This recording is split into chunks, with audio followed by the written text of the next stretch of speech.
Marta eta Saila eta Marta, ikastolan gaude, zuek ikasleak etzarete.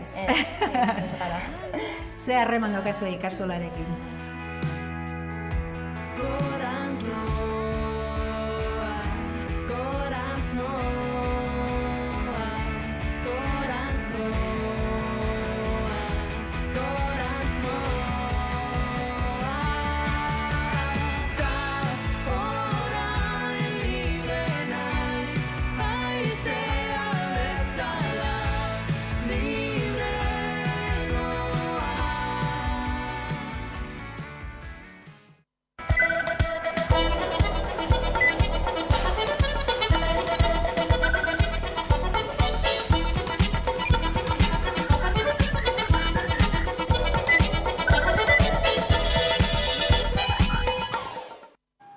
Hego Euskal Herriko langileek bataz beste ia 14.000 euro galdu dituzte 2008tik elaren txosten baten arabera. Txostenak jasotzen duenez, soldatak prezioak baino 0,2 puntu gutxiago igo dira 2008tik 2020ra bataz beste. Gainera, soldata basuenak dutenak dira erosahalmen gehien galdu dutenak. Izan ere, bi kolektiboen diru sarreren arteko aldea 133 handitu da epe horretan. Txostenak jasotzen duenez, Hego Euskal Herriko lan produktibitatea Europakoa batazbestekoa baino askoz handiagoa da, baina batazbesteko soldatak azpitik daude Hego Euskal Herrian. Testu inguru horretan, elak gutxienez KPI-aren pareko soldata egoerak, 32 orduko lan asteak eta 1.400 euroko gutxieneko soldata aldarrikatu ditu. Kaixo guztioi eguerdion ongitorriak gurean gaur magazinera. Azaroak 8 ditu gaur, asteartea da, eta Bizkaiko metalgintzako gatazkan egun erabakigarria da gaurkoa. Udazkeneko grebaldiaren ondoren berriro bilduko da lan hitzarmenaren negoziazio maila, hau da, FEBEN patronala eta ELA LAB Komisiones Obreras eta UGT sindikatuak. Astebeteko greba dago jokoan, Bizkaiko metalgintzako sektoreko langileen erosahalmena bermatzea ezinbestekotzat jotzen dute sindikatuek, eta hala ere, aurreko bileran patronalak gehienez jota 14ko soldata igoera proposatu zuen 4 urtetarako. Sindikatuen arabera, eskaintza horrek ez du bermatzen erosketa ahalmen galerarik ez izatea. Bizkaiko metalgintzako lan gatazkan egun erabakigarria da. Udazkeneko grebaldiaren ondoren berriro bilduko da lan hitzarmenaren negoziazio maila. Hau da, FEBEN patronala eta LAB ELA Komisiones Obreras eta UGT sindikatuak. Plataformak astebeteko grebaldia iragarri du lan hitzarmen duina mahai gainean jartzen ez badu FEBEMik. Bide horretan aurrera pauso zehatzik ematen ez baldin badira, aste bateko grebaragoaz, hortaz, ikusiko dugu. Ea patronala ze jarrera ekartzen duen bilerara. Sektorearen mezua argia izan da eta argia da. Borrokatzeko prest gaude eta sektore osoa borrokatzeko prest dago. ELA bere aldetik ere mobilizazioak gogortzeko prest agertu da. Bilerak ez bada emoten, evidentemente, ELAk itxuta postu, konfliktu eta grebak areagotzi, ez? Bizkaiko metalgintzako sektoreko langileen erosahalmena bermatzea ezinbestekotzat jotzen dute sindikatuek. Hala ere aurreko bileran patronalak gehienez diota 14ko soldata igoera proposatu zuen 4 urtetarako. Sindikatuen arabera eskaintza horrek ez du bermatzen erosketa ahalmen galerarik ez izatea. Eta FEBEN mahai gainera ekarri zuena izan zen berriro beste proposamen bat, alde batetik soldata igoretan erosahalmena ez zuena bermatzen, eta gero beste alde batetik jarraintzen zuen mantentzen atzera pausuak malgutasunean, garantia miniman eta bajetan. Hala, bilera mugarria izan daiteke negoziazioaren soka estutu ala aska dezakelako. Eta patronala itokain gako benetan edukizan mailanik jarri, ez? Orain arte ez da jarri. Bien bitartean, Bizkaiko patronaleko presidente Carolina Pérez Toledok uste du patronalen eskaintza ausarta dela. Hala baina benetako aurrera pausoak eskatzen dituzte sindikatuek. Orain arte 15 bilera egin ditugulako FEBEMekin eta ez duelako oraindik seriotasunez ezer ekarri. Eta Euskal Autonomia Erkidegoko aurrekontuak aurkeztuta, EAJak eta PSek eskua luzatu diete gainerako alderdiei aurrekontu horiek hobetzeko. Alderdiekin errondaziko du bihar hain zuzen ere Azpiazu Ogasun Sailburuak, eta posizioko taldeeko hartarazi dute kontuek egungo egoera ekonomikoari aurre egiteko balio behar dutela. Gaurkoan, gurean izango dugu Euskal Herria Bilduren legebiltzarkide den Iker Casanova, eta besteak beste aurrekontuei buruz ere galdetuko diogu. Eta Nafarroan, gobernuak eta Euskal Herria Bildu Bilduk aurrekontuen laugarren ituna sinatu egin dute. Legegintzaldiaren laugarren eta azken kontu orokorrak dira honakoak, eta Euskal Herria Bilduren abstentzioari esker ahalbidetuko dira. Sandra Urra, Iruña, konta iguzu. Bai, pasaden asteari itxiera emateko Nafarroako gobernuko bozeramailea den Elma Saizek adierazi zuen Nafarroako 2023ko aurrekontu orokorren akordioa lortu dutela. EH Bilduren abstentzioaren bitartez ahalbidetuko dira eta alderdiak adierazi duenez nahiko lituzkeen aurrekontuak ez direnez pozik agertu dira akordio batera iritsi ahal izateagatik. Izan ere fiskalitatean desadostasun nabariak egon dira, baina azkenean proiektua aurrera darrai eta aurreikuspenen arabera abenduaren amaieran gobernuak bermatu du proiektua aurrera aterako dela.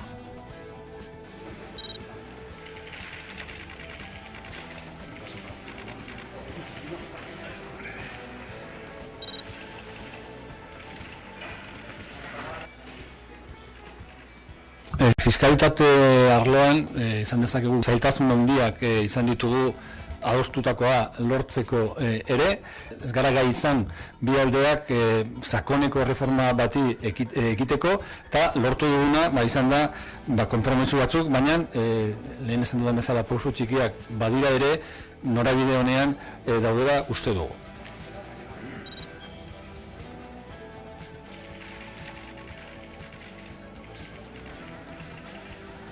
Es un proyecto de cuentas generales de Navarra y para Navarra, con más de 2.700 millones de gastos dedicados a salud, a la educación, a los derechos sociales, con casi 250 millones de euros destinados a políticas financiadas con los fondos europeos Next Generation, que van a ser, y de hecho son ya, palanca que va a empujar el cambio de modelo productivo que debemos llevar a cabo.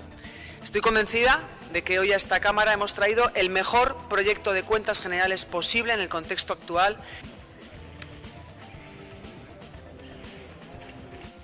Eta hezkuntza alorrean, Euskal Autonomia Erkidegoko hezkuntza lege proiektu berriaren baitan, diru publikoa jasotzen duten ikastetxe guztiek ikasle zaurgarrientzat derrigorrez gorde beharko duten lekuen 100%.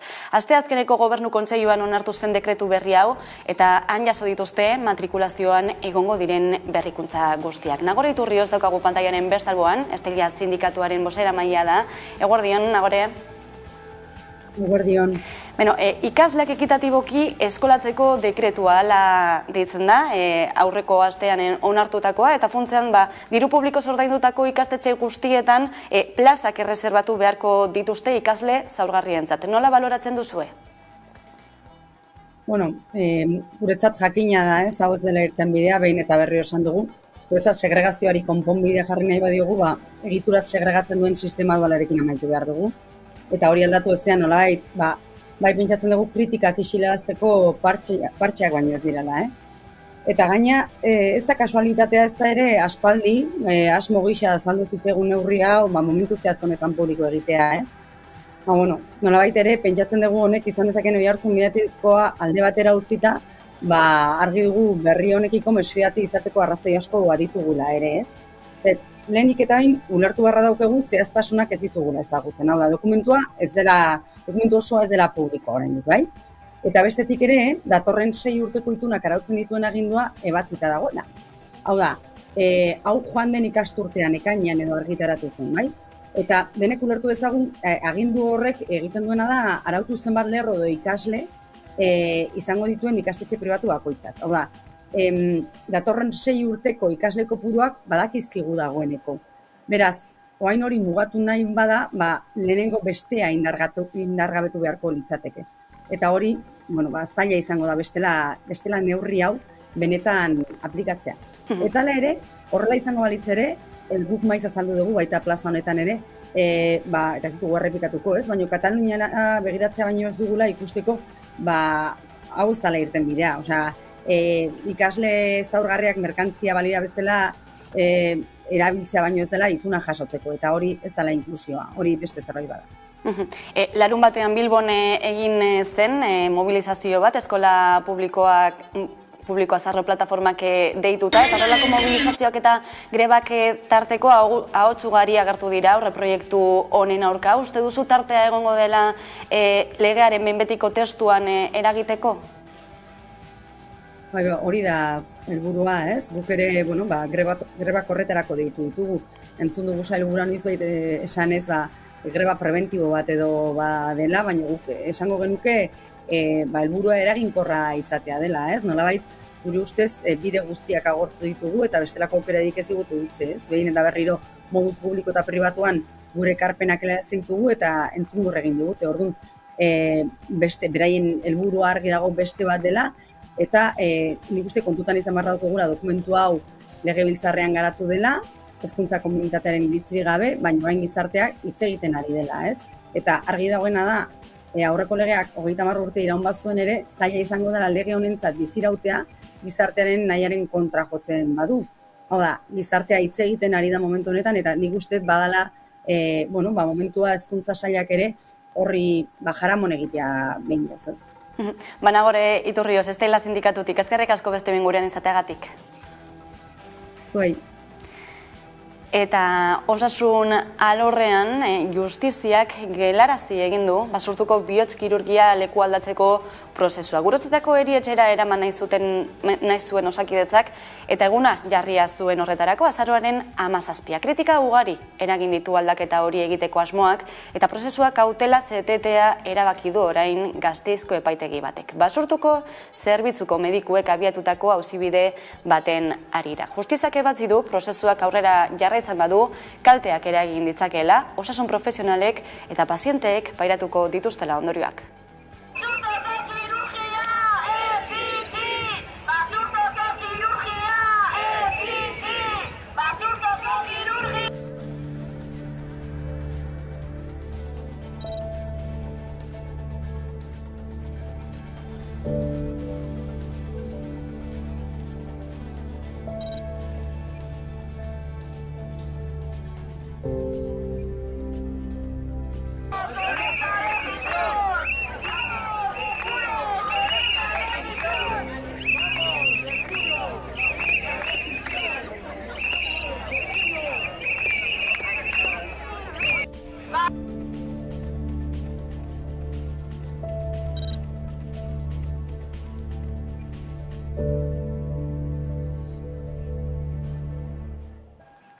Eta bazterrean utzi da sarri, dolu perinatalaren harta egokia, errealitate ikusizina izan baita. Haurdunaldian edo erdietzearen osteko asteetan aurrak galtzen dituzten familiak ordea asko dira.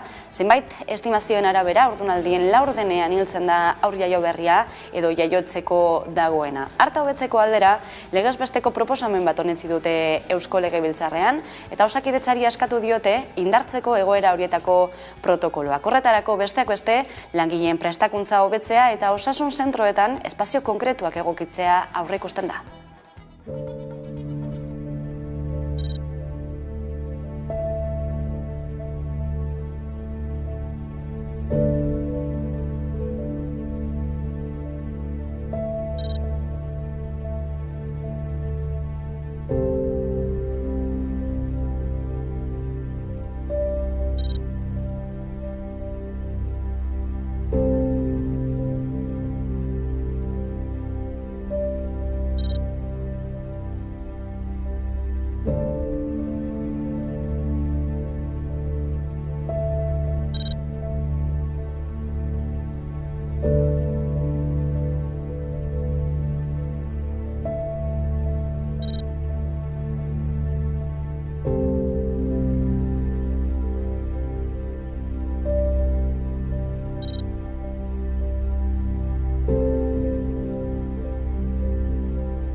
Eta gaiz aldatuta, Italian Mediterraneoan erreskatatu dituzten etorkin denak lehorreratu arte, gobernuzkanpoko erakunde batek ez du alde egingo Italiatik. Mediterraneo itsasoan erreskatatutako migratzailerik zaurgarrienak soilik porturatu ditzakete, erreskateontzik momentuz, Meloniren aginduz. Testuinguru honetan, itsa salbamendu humanitarioko erakundeak erabaki du Aitamari itsasontziaren misioa behin-behinean atzeratzea.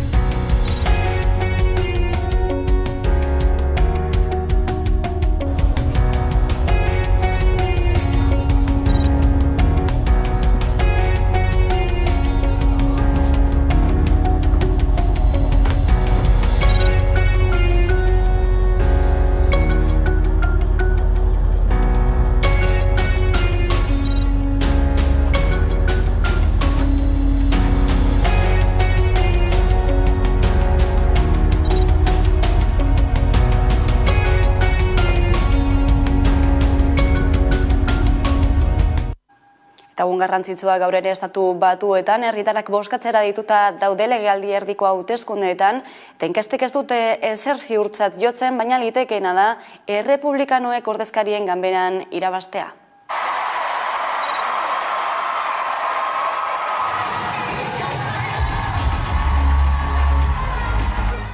Your right to choose is on the ballot. Your right to vote is on the ballot. Democracy is literally on the ballot. I've been making this case since I ran. You know, there are more than 300 Republican candidates for state, local, and federal office who are election deniers, who say that I did not win the election, even though the hundreds of attempts to challenge that have all failed, even in Republican court.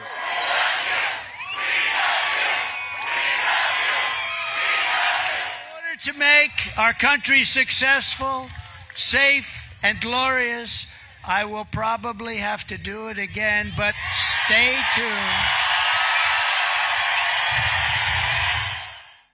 Bain zuzen errepublikanoek irabaziz gero, Joe Bidenek eta beraldekoek gaitasuna galduko lukete, agendan dituzten neurrietako batzuk sustatzeko, adibidez, abortatzeko eskubidea lege federal batekin ziurtatu daiteke, edo armen salmentaren kontrol berriak sartzea ere. Bi gai horiek izan dira zuzen, eztabaidaren erdigunean hauteskundeen atarian, Beros Atruztegi. Astearte honetan ospatuko dira Amerikako Estatu Batuetako legealdi erdiko hauteskundeak. Ordezkarien kamera osatuko duten 235 kideak aukeratuko dituzte. Hauteskunde aurreko testuinguru honetan eta besteak beste eskoletan gertatutako tiroketak izpide, armen erabileraren eztabaida mai gainean jarri da. Batzuek diote erabilera eta salmenta kontrolatu beharko liratekela, baina beste batzuek ordea armak izatea eskubide konstituzionala dela argudiatzen dute. Demokratek auzia kongresura eramateko asmoa dute eta salmenta eta erabilera erregulatu nahi dituzte urtean 40.000 pertsona armen ondorioz hiltzen diren herrialdean. Honek noski errepublikarren artean nolabaiteko errezeloa sortu du. Aurtengo legealdi erdiko hauteskundeak zarata handiagoa ari dira ateratzen, parte hartzea orokorrean nahiko baxua izaten da 140 ingurukoa, baina aurten bestelako itxura dutela adierazi du BBC-kateko Katie Kay kazetariak. Gainera, testuingurua aztertuta, errepublikarren 170 uste du Joe Biden ez dela legezko presidentea eta horrek hautsak arrotzen ditu. Esaterako 2020ko bozketen ondoren, inoiz baino hauteskunde funtzionario gehiagok jaso zituzten mehatxuak, zehazki, Brennan Center for Justiceen arabera, 6tik batek. Gainera, galdeketen arabera, urrengo hauteskunde orokorrak ospatu baino lehen, langile hauetako 5tik 4 lan utziko dutela, adierazi dute jasan behar izan dituzten mehatxuengatik eta jasan behar izan duten presioagatik. Baskarrik asko Beros Atruztegi eta Iranen 200 parlamentari baino gehiagok heriotza zigorra eskatu dute, Aminiren hilketa salatu duten manifestarien aurka istiluak piztu zirenetik, poliziak 300 zibiletik gora hil ditu, IACR gobernuzkanpoko erakundearen arabera.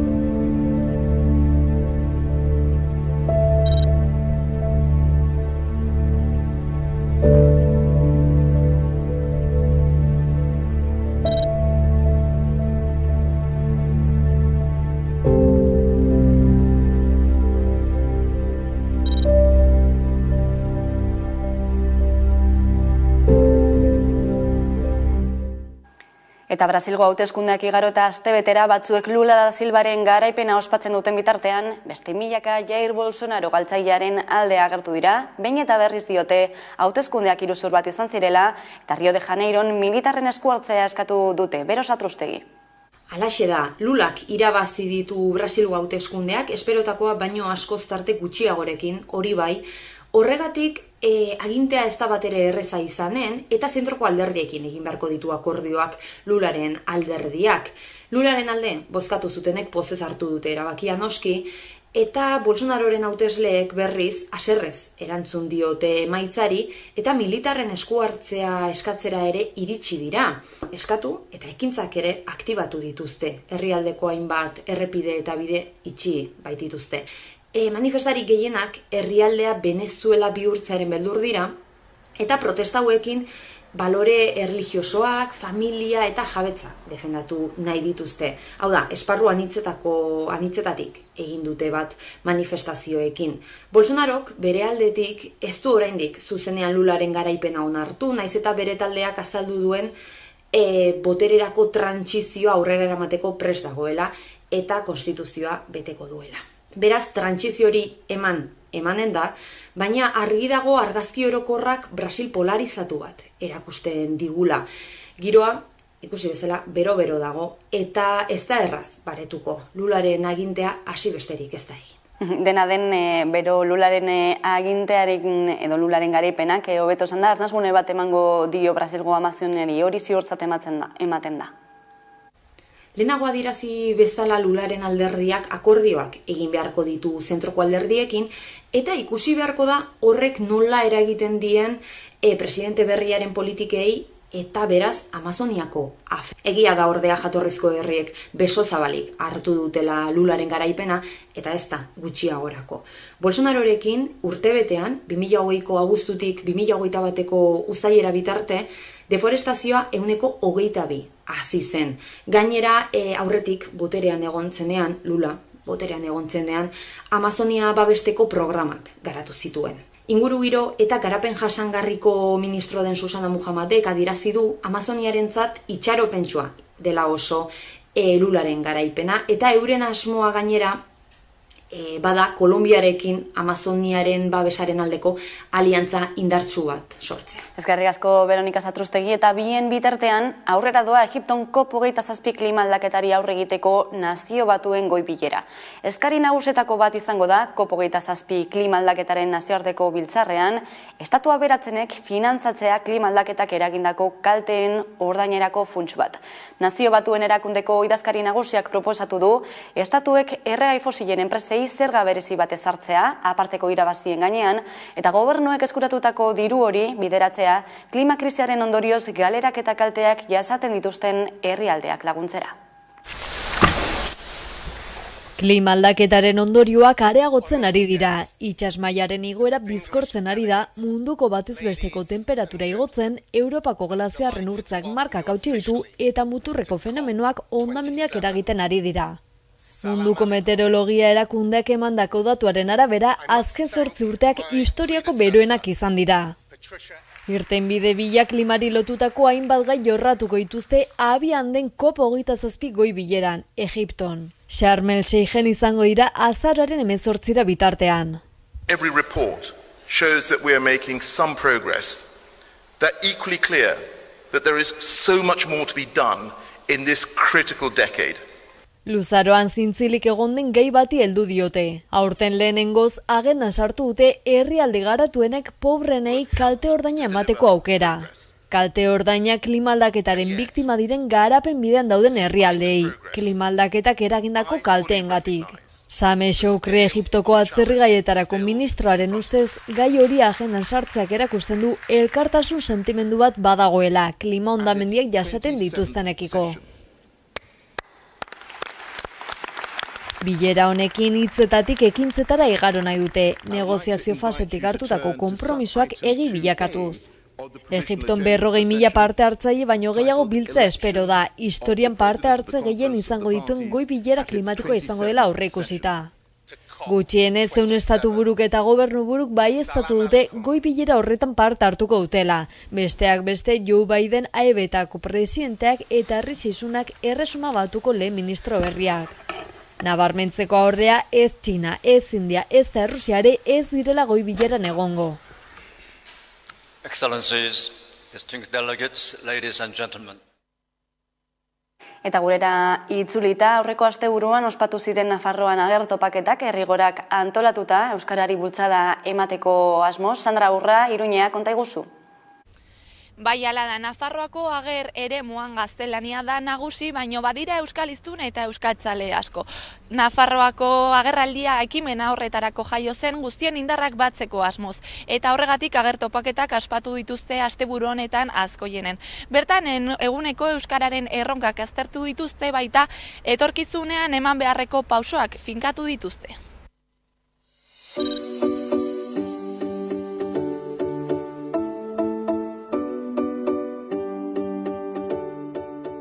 Eta hasieratik bertako ikastola, euskaltegi eta D-ereduak bultzatzeko bideratzen bazen dirua, bai ikusten zen beharra hortik arantzago ere euskalari euspo berri bat emateko eta zonalde horretu euskaltzaleen mugimendua saretzen hasteko. Eta horri agerraldi zen nahi arrezitzaion orain dela 3 urte eta ekimen praktikoak antolatzen hasi dira.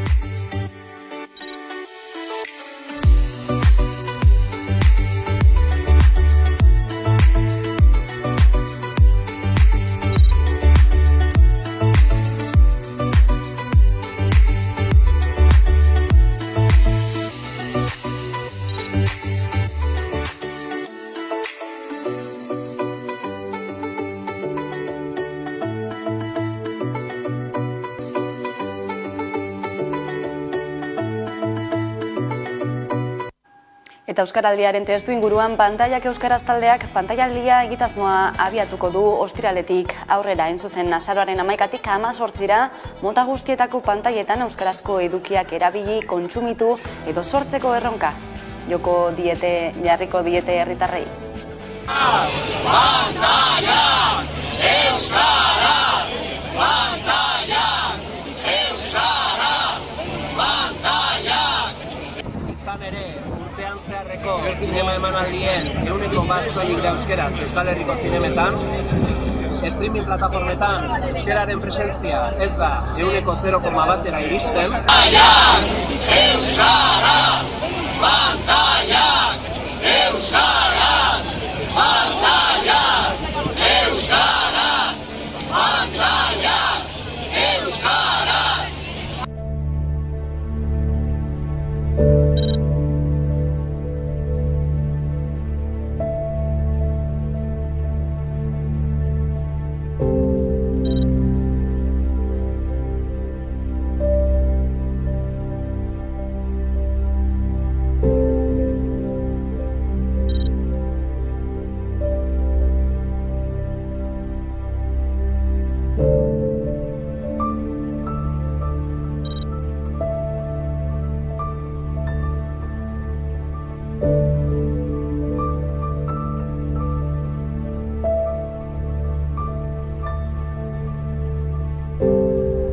Eta munduan zehar ematen diren giza eskubideen urraketak ikustarazten dituen Ariak zinemaldiaren baitan, Afrikaren inguruko eguna landuko dute ostegun honetan.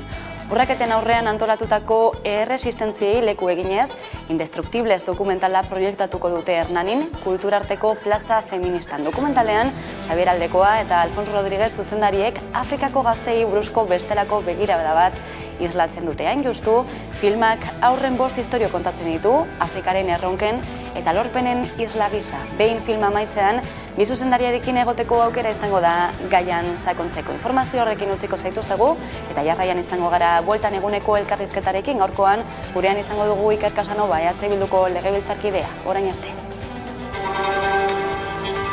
Munduan zehar ematen diren giza eskubideen urraketak ikusarazten dituen Ariak zinemaldiaren baitan Afrikaren inguruko eguna landuko dute ostegun honetan. Urraketen aurrean antolatutako erresistentziei leku eginez, Indestructibles dokumentala proiektatuko dute Hernanin kulturarteko plaza feministan. Dokumentalean Xabier Aldekoa eta Alfonso Rodríguez zuzendariek Afrikako gaztei buruzko bestelako begira bat islatzen dute. Hain justu filmak aurren 5 istorio kontatzen ditu, Afrikaren erronken eta lorpenen isla gisa. Behin filma amaitzean bi zuzendariekin egoteko aukera izango da gaia sakontzeko. Ariak erresistentzia istorioen zinemaldirako sarrera doakoa da, beraz animatu eta bertaratu.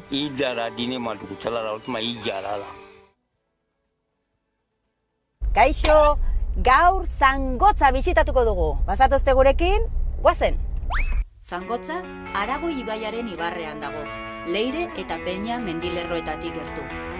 Zangotz herria eskualdeko hiriburua da.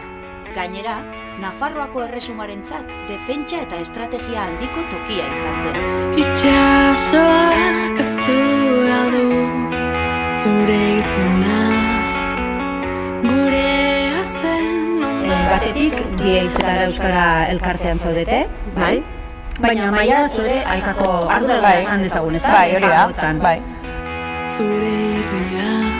Hemen orain puntoeko denda daukazu, dena ekologikoa daukazu, bertakoa... Gorantz noa, gorantz noa. Sonia! Kaixo! Zangotzako zinegotzia! Bai, eta baita Zangotzako argazkilaria! Bai, ere, bai. Ongi algaude hemen, argiztapen aldeetik eta ongi gaude? Bai, primeran. Aterako gara superguapas.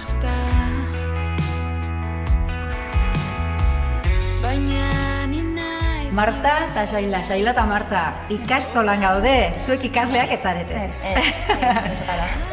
Ze harreman daukazue ikastolarekin?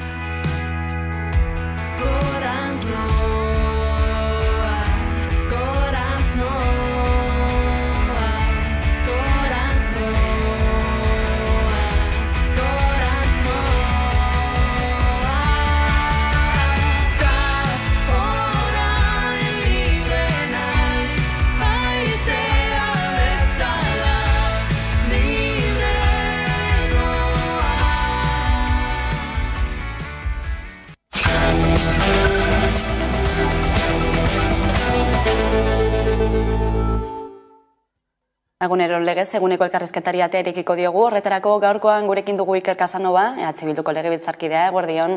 Kaixo, eguerdion. Euskal Autonomia Erkidegoko aurrekontuak inoizko aurrekonturik handienak bezala aurkeztu dira, zuzen ere gastu sozialera bideratuko direnak. Zein bide jarraituko du Euskal Herria Bilduk hemendik aurrera? Bueno, lehenengoz eta behin eta hortik azizaren moduan horrela aurkeztu dira, baina ez da guztiz erreala. Igual formaldetik bada kantitaterik handiena, baina inflazioaren efektua kontutan hartzen badugu, aurtengo aurrekontuak eta iazkoak kopuru berbera daukate. Are gehiago, kontutan hartzen badugu urtean zehar aurrekontuak gaurkotu egin dira, diru sarrera berriak egon direla, aurten gastatu dena, dagoeneko gastatu dena, bada horrengo urtean gastatzea aurre ikusten dena baino gehiago. Beraz, alde kuantitatibo horretatik sorpresa gutxi eta arrakasta gutxi.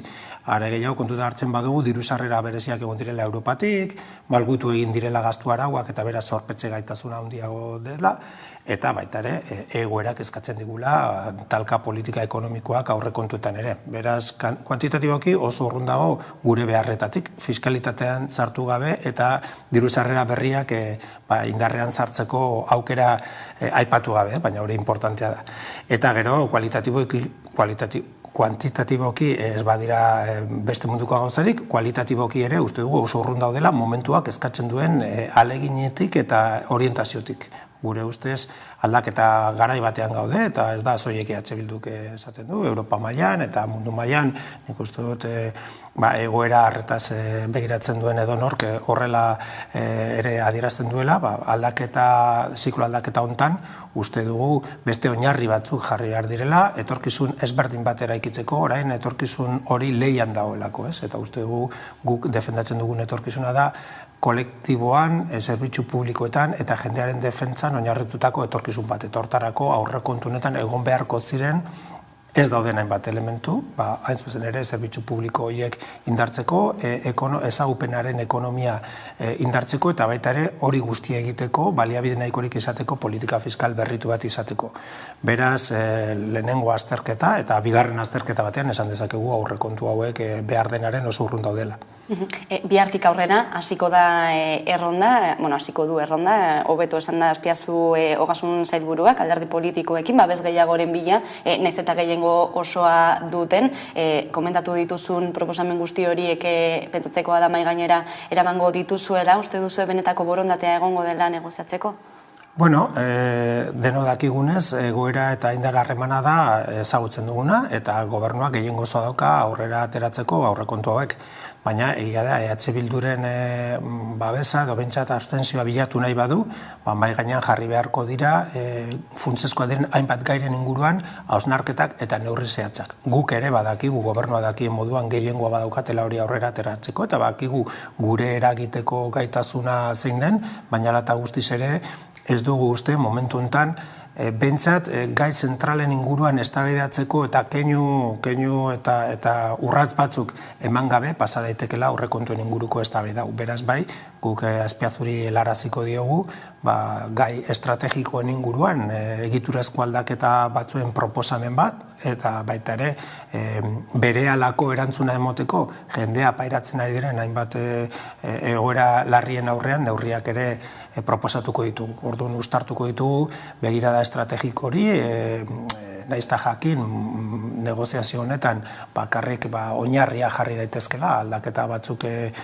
norabidea markatzeko, eta baita ere berehalako jendea babesteko larrialdiko neurri sorta bat ere proposatuko dugu. Horietako neurrietako bat izan daiteke fiskalitate eredua?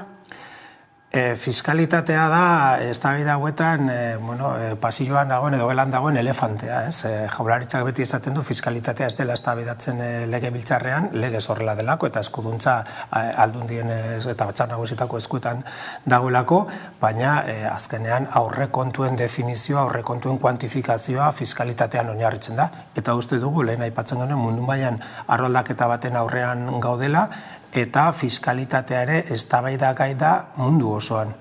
Fiskalitateak behar duelako aldaketak garai berrietara egokitzeko eta instituzio publikoi emoteko behar dituzten elementu ekonomikoak jendea babesteko, zerbitzu publikoak indartzeko eta baita ere politika ekonomiko proaktiboak egiteko norabide egoki batean. Beraz, gu bai, fiskalitate inguruan neurriak eskatuko ditugu eta pentsatzen dugu edozein eztabaida aurrekontu eztabaidatik ezin dela atera gai hau. Jaurlaritzak dio ez dela momentua fiskalitateari buruz eztabaidatzeko edo erabakiak hartzeko, baina deflaktazioa bai neurritzat hartu du. Bai, lehen komentatzen genuen moduan, Jaurlaritza beti baloiak despejatzen ditu eta esaten du hezkuntzaz dago bere eskuetan, baina de facto badakigu zein den Euskal Herriko mapa politikoa edo EAEko mapa politikoa, badakigu instituzio guztiak momentu honetan, EAJaren kontrolpean daudela eta badakigu ere lidergoa Urkulluna dela eta Lehendakarena dela, eta zuk ondo esan duzun moduan, hainbat neurri Urkulluk ikusi duenean salmenta politiko edo komunikatibo hona zukala, berak zuzenean iragarri ditu, nolaeteko hezkuntzan banaketa hori alboratuz, ez? Guk orain pentsatzen dugu Jaurlaritza dago gokiola plano ezberdinetan herri honen lidergoa garatzea eta fiskalitatea ez da edo nolako gaia, beraz, uste dugu Jaurlaritza badaukala, juridiko bada ere, ez bada ere, eta azken erabakia beste formulazio batean gauzatu behar bada ere, baina badauka politikoki erantzunkizuna fiskalitatearen inguruan eztabaida lideratzeko.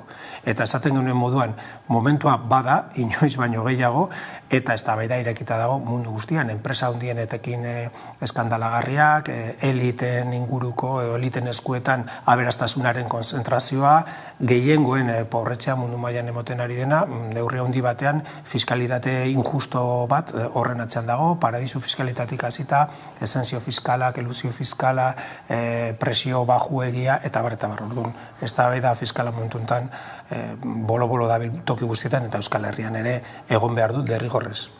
Aberastasunaren banaketa edo beto zen da erosa ahalmenaren galera ez gertatzeko fiskalitatea egon daiteke alde batetik, baina soldaten gaia ere badago mahai gainean, hainbat enpresa ari direlako hitzarmenak negoziatzen eta soldaten gaia, soldaten igoera izaten ari delako negoziazioen puntu beroena. Ela sindikatuak atzokoan txosten bate atera zuen eta zioen, inflazioaren gordinenaren aurretik ere erosa ahalmena galdu dutela Euskal Herriko langileek, hain zuzen ere 14.000 euroko galera 2008tik 2020ko bitartean, zer dago honen atzean? Mundu mailan aberastasunen konzentrazio prozesu bortitza eman da. Azken urteotan, eskuina ideologikoki nagusi izan da, garai batean pentsamendu bakarra deitu zena inposatzea lortu zuen, eta horren ondorioz, etorri dira, bi karrietatik neurri oso atzerakoiak, alde batetik lehen itxegin dugun fiskalitatea arloan, aberatze gero eta zer da gutxiago ordaintzen dut, eta zergetan ordaintzen den diru kantitatea mendebaldeko gizarteetan eta mundu osoan orokorrean gero eta txikiagoa da, baina baita ere errentan banaketari dagokionez, soldatei bideratzen zaion zatia gero eta txikiagoa da. Elak eman ditu datu horiek, baina orokorrean barne produktu gordina bere osotasunen hartzen badugu, zati badoa kapitalera, eta beste bat langileentzat, soldaten bidez, eta langileentzako zatia azken urteotan murriztu egin da. Claro, hor egon dira legedi batzuk, patronan aldekoak espreski egin direnak, eta hor egon da ere patronal bat, babes politiko auki duena, eskuinaren babesa auki duena, politika atzerakoia horiek bultzatzeko lehiakortasunaren izenean, eta orduan argi daukagu langileei dagokiela lehenengo instantzia batean, baina baita ere instituzioetan eta arlo politikoan lan egiten dugun guztion partetik ere hori babestu egin behar da, artikulatzea borroka bat defendatzeko beraien partea, beraien zatia, beraien aberastasuna, sortzen den aberastasunaren zati proporzional eta egokia disfrutatzeko eskubidea, ez? Ikusi dugu azken urteotan hori ez dela gauzatu, eta pentsatzen dugu, borrokaren bidez horri buelta eman beharka zaiola. Hainbat sektoretan izan ere daude mobilizazio eta grebak, KPI-aren araberako soldata igoera hori eskatzeko, esaterako adibide bat besterik ez da Bizkaiko metalgintza, gaurkoan dutelako bilera erabakigarri bat FBen patronalarekin sindikatuek, ez dakite nola eskatu daiteke korapioa?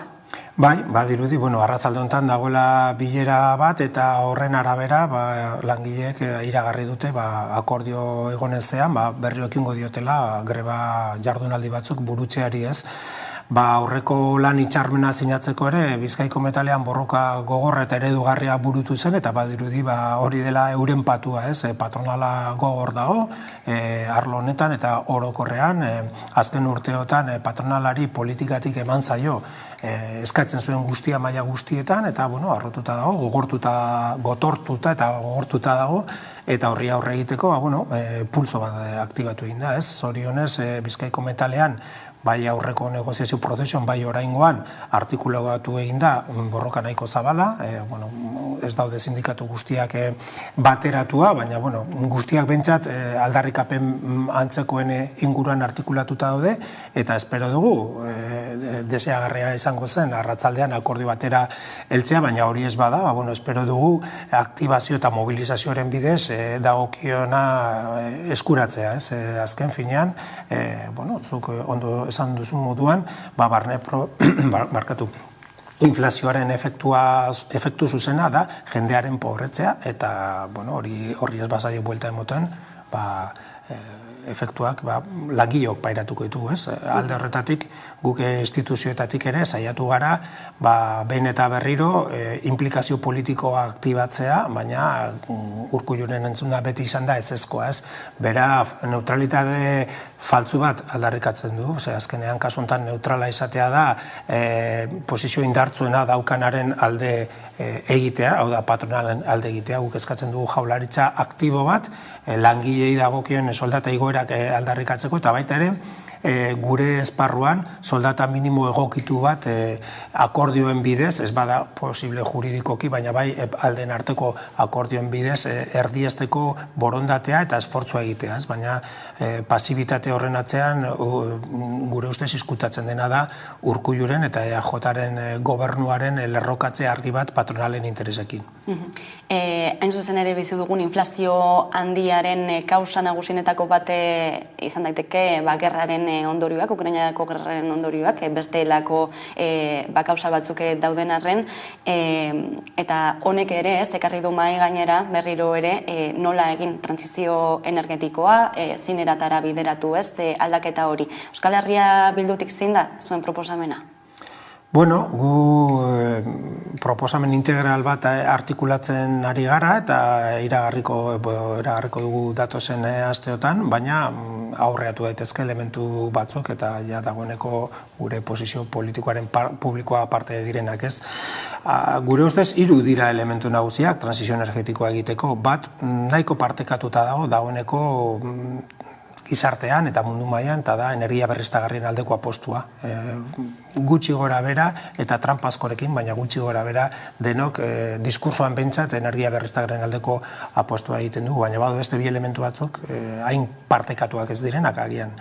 Alde batetik energiaren konsumoaren murrizketa, eta argi dago gehiegi gastatzen dugula, eta hori ez dela sostenigarria. Beraz, murriztu egin behar dugu gure energia konsumoa, eta hortarako azterketa sakon bat egin behar dugu gure gizarteetan nola erabiltzen dugun energia eta nola egin dezakegun hori dezente murrizteko. Eta 3. da, energia ekoizteko eta merkaturatzeko sistemaren aldaketa bat eman behar dela. Gaur sistema oligopolistiko batean murgilduta gaude, eta horrek zailtzen du jendearen erabilpena eta erabilpena zentzuzko presio batzuetan. Orduan nik uste dut 3 elementu horiek mahai gaina jarri behar dela. Energia berriztagarriak, kontsumoren murrizketa eta sortu eta merkaturatzeko sistema oligopolistiko batetik sistema komunitario batera pasatzeko neurriak. Hor egongo ziren proposamen nagusiak edo idei nagusiak. Erronka ez da makala ez, eta Ukrainako gerrak azaleratu duzen nolako menpekotasuna dugun baita ere energiaren alorrean, Euskal Autonomia Erkidegoan kontsumitzen den energiaren gehiengoa kanpotik datorrelako. Bai, eta horrek izpioen arrean jartzen gaitu. Edo egiten dugu apostu propio bat, kontrasanan aurrera egiteko energia berriztagarrien bidez, konsumitzen dugun energiaren zati bat bentsat ekoizteko, edo jarraitzen dugu kateatuta erregai fosilekiko menpekotasun horretan, ez?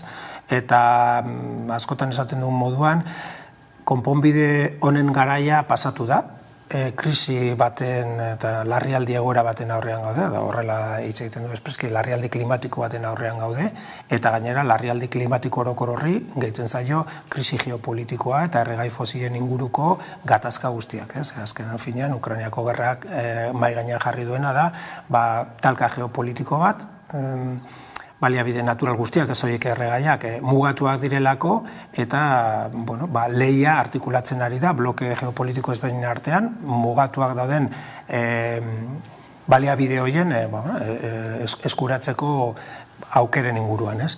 Orduan, guk uste dugu guk etxeko lanak egin behar ditugula, eta batzutan ez da erreza izango.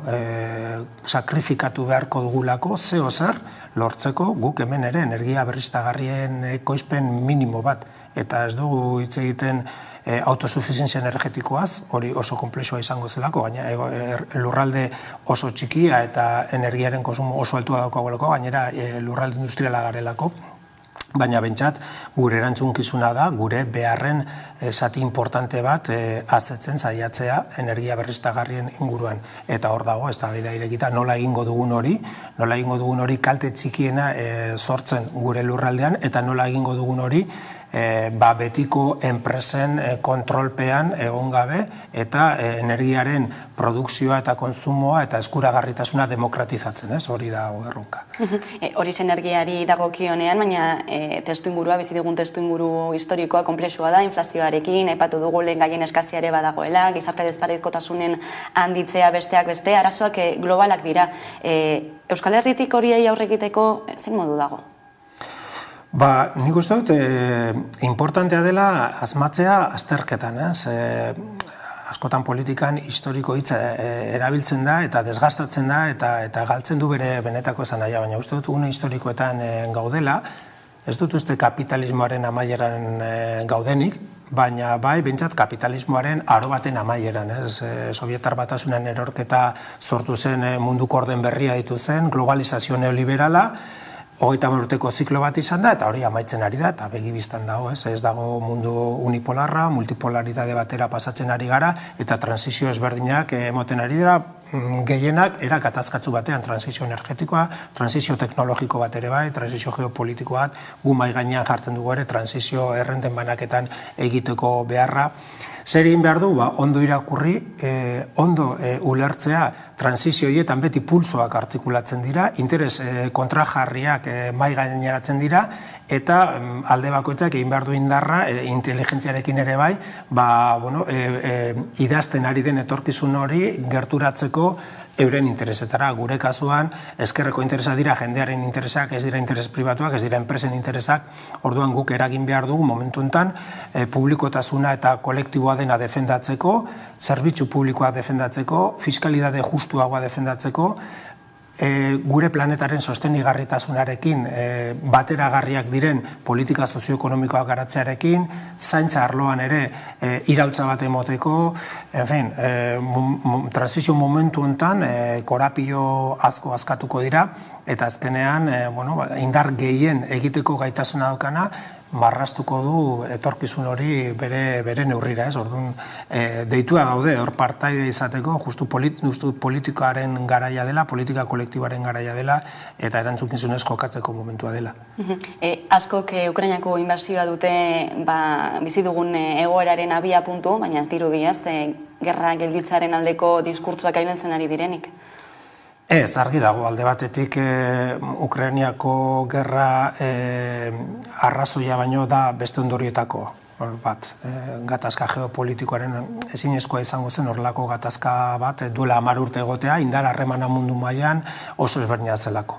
Eta momentu honetan eta krisi garai honetan agertzen dira fenomeno berriak, ez? Gramscik beti esaten zuen krisi garaiak zirela zaharra oraindik hiltzen ez zenean, baina berria oraindik jaio gabe zegoenean. Hori zen krisi momentua eta esaten zuen ere momentuan monstruak sortzen zirela, ez? Momentu horretan gaude eta erantzunkizunez jokatu behar dugu. Besteak beste, zuk aipatu duzun moduan, lehen gerraren bidez adierazten ziren hainbat konfrontazio batzuk orain gerra bide hartu dezakete eta soilik Ukrainan, ez? Orduan, armagintzan eta belizismoan eta militarismoan oinarritutako nazioarteko harremanen aurrean egotearen arrisku bizia daukagu, beraz, deitua gaude, transizio hoien guztien artean, diskurso antibelicista eta bakearen aldeko diskurso bat egiteko oso paradogikoa da momentuaz, batzuk beti aldarrikatu dute bakea,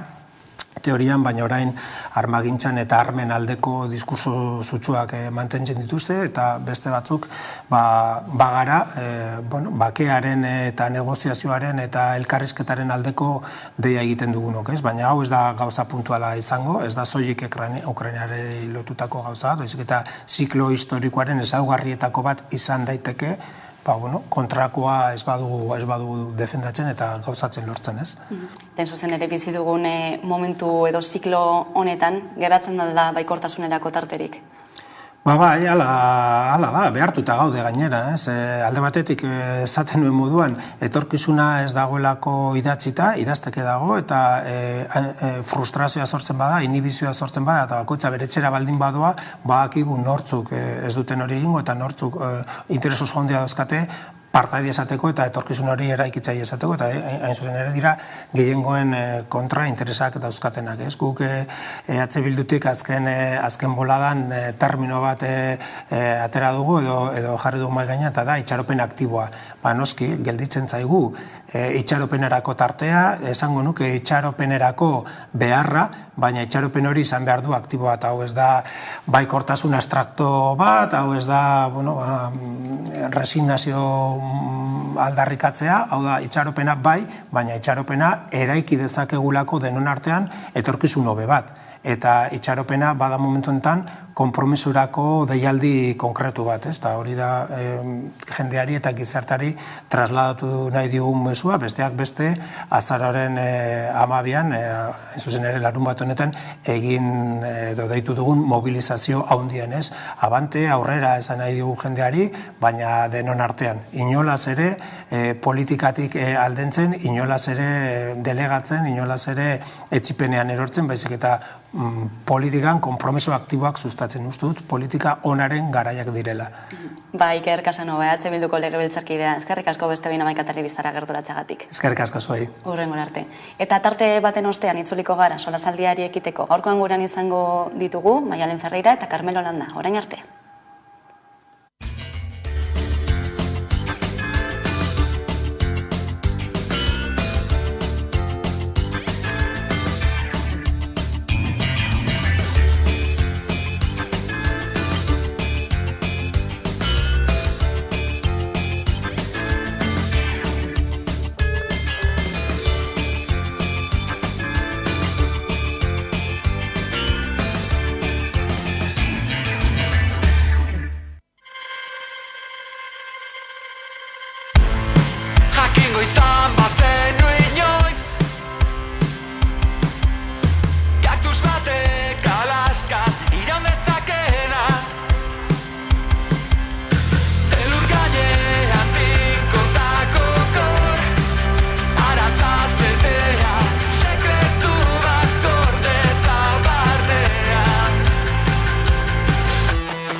Herrizko kaleak, gure sustraietaraino, eustea zaila den, ametxetaraino, izarak zintzilik, balkoietan itzalak, aizeak, eraman ditzala,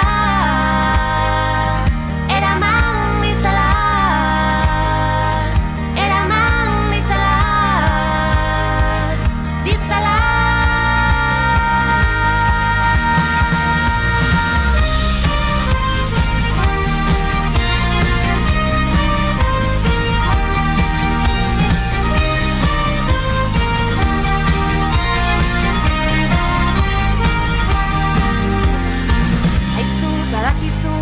Ez dela bat erresa eta ondo maitatzeko, poliki, poliki, itzuliko naizu gana berriz asmatzeko.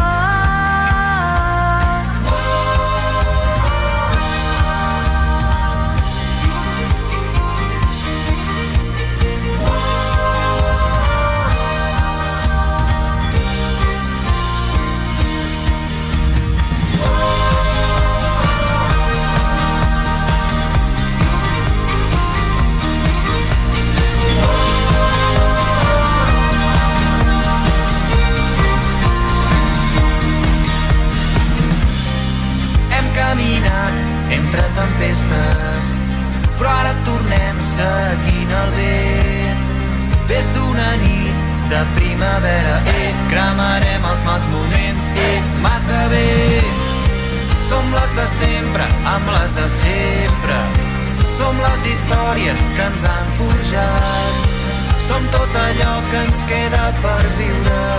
Som cada crit de llibertat.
eta egunero lege solasaldiari ekingo diogu. Horretarako gaurkoan gurean ditugu alde batetik Maialen Ferreira, eguerdion. Eguerdion. Eta Carmelo Landare gurekin, eguerdion. Eguerdion, bai. Lehenik eta behin, oraindik ere, Jose Barrio Nubok El País agerkariari edo egunkariari esandakoari buruz hitz egiten ari gara, gizarte mailen eta arlo politikoan ere, isla eta arrabotza handia izan dutelako euren hitzak, hain zuzen ere gogoratu Felipe González Gareko gerra zikina aitortzen, horixe bera berriro ere plazan mahai gaineratzen eta impunitatea nagusi dela berriro ere argitaratzen ez da. Oraindik ere reakzio soka luzea aipatu dugu, hainbat alderdi politikok hitz egin dutelako, baina isitasunak ere, ez da, horiek aipatzekoak. Bai, hori da, erreakzio soka luzea bai, baina hemen batez ere, estatuan ez. Eta hori batetik eta bestetik, implikatu nagusiak hemen nortzu dira, estatua bera da, ez da. Eta hor PSOE esaten da, PP ere bai, Barreneok aipatzen du beste Mariano Rajoy implikatua, estatu terrorismoan gauzak bere konzeptu zehatzez esateko hori estatuaren terrorismoa da, eta PSOE eta PP bi alderdi nagusiak erabat implikaturik buru belarri horretan. Hori oso larria da, hori erabakigarria da, estatuaren definizioa ematerako orduan, eta erreakzioa periferikoak dira zentzu horretan. PSOEk eta PP sakonetik ez dute zer esan. Bueno, zerbait esan du hain justu ere, nok eta Grande Marlaskak non eta Melillan, pentsa zazu, ez da? Claro, Grande Marlaskak ez du bat ere sinesgarritasunik, da Melillatik hitz egiten are gutxiago. Baina hor dago ondoko arazo oso larria, estatu espainiarra estatu terrorista bada. Eta hori begira zer esaten ari nahi zen. Eta hori konpondu behar da sakonetik. Eta hori konpondu barik estali egiten dute sekretu ofizialen legea hor dago, eta Barrio Nuevo atera da bere burua zuritu nahian, 80 urtetik gora dauka, eta, klaro, ispilu bat jarri dio estatuari. Estatua biluztu egin du. Orduan, honek daukan trascendentzia ikaragarria handia da. Izkutatu nahi dute, ez diote eman nahi, baina trascendentzia hain da handia ze, nik uste euskaldunok, guk geuk, gero targia hori ikusten dugu, hemen independentzia lortu behar dugula, da estatu horretatik alde egin behar dugula, osasun publiko kontu bada, azken finean.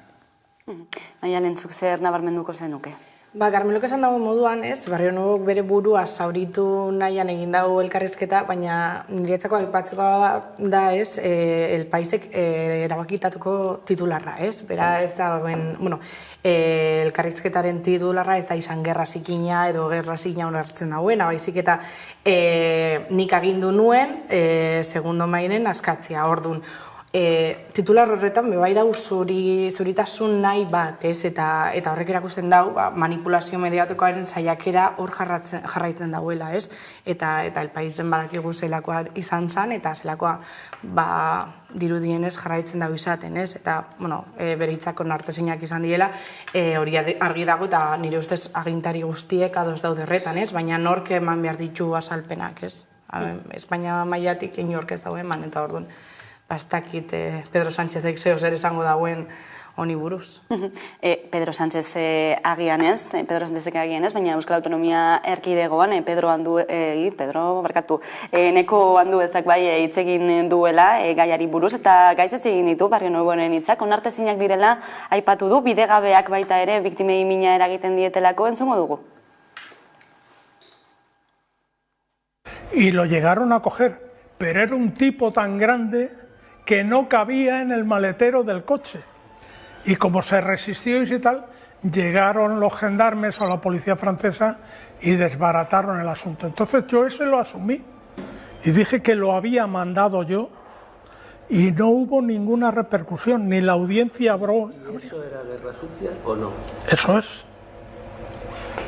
Adierazpen onartezina dira. Demokraziaren eta zuzenbide estatuaren aurkako gertakari larriak eta naskagarria justifikatu nahi dituztenak.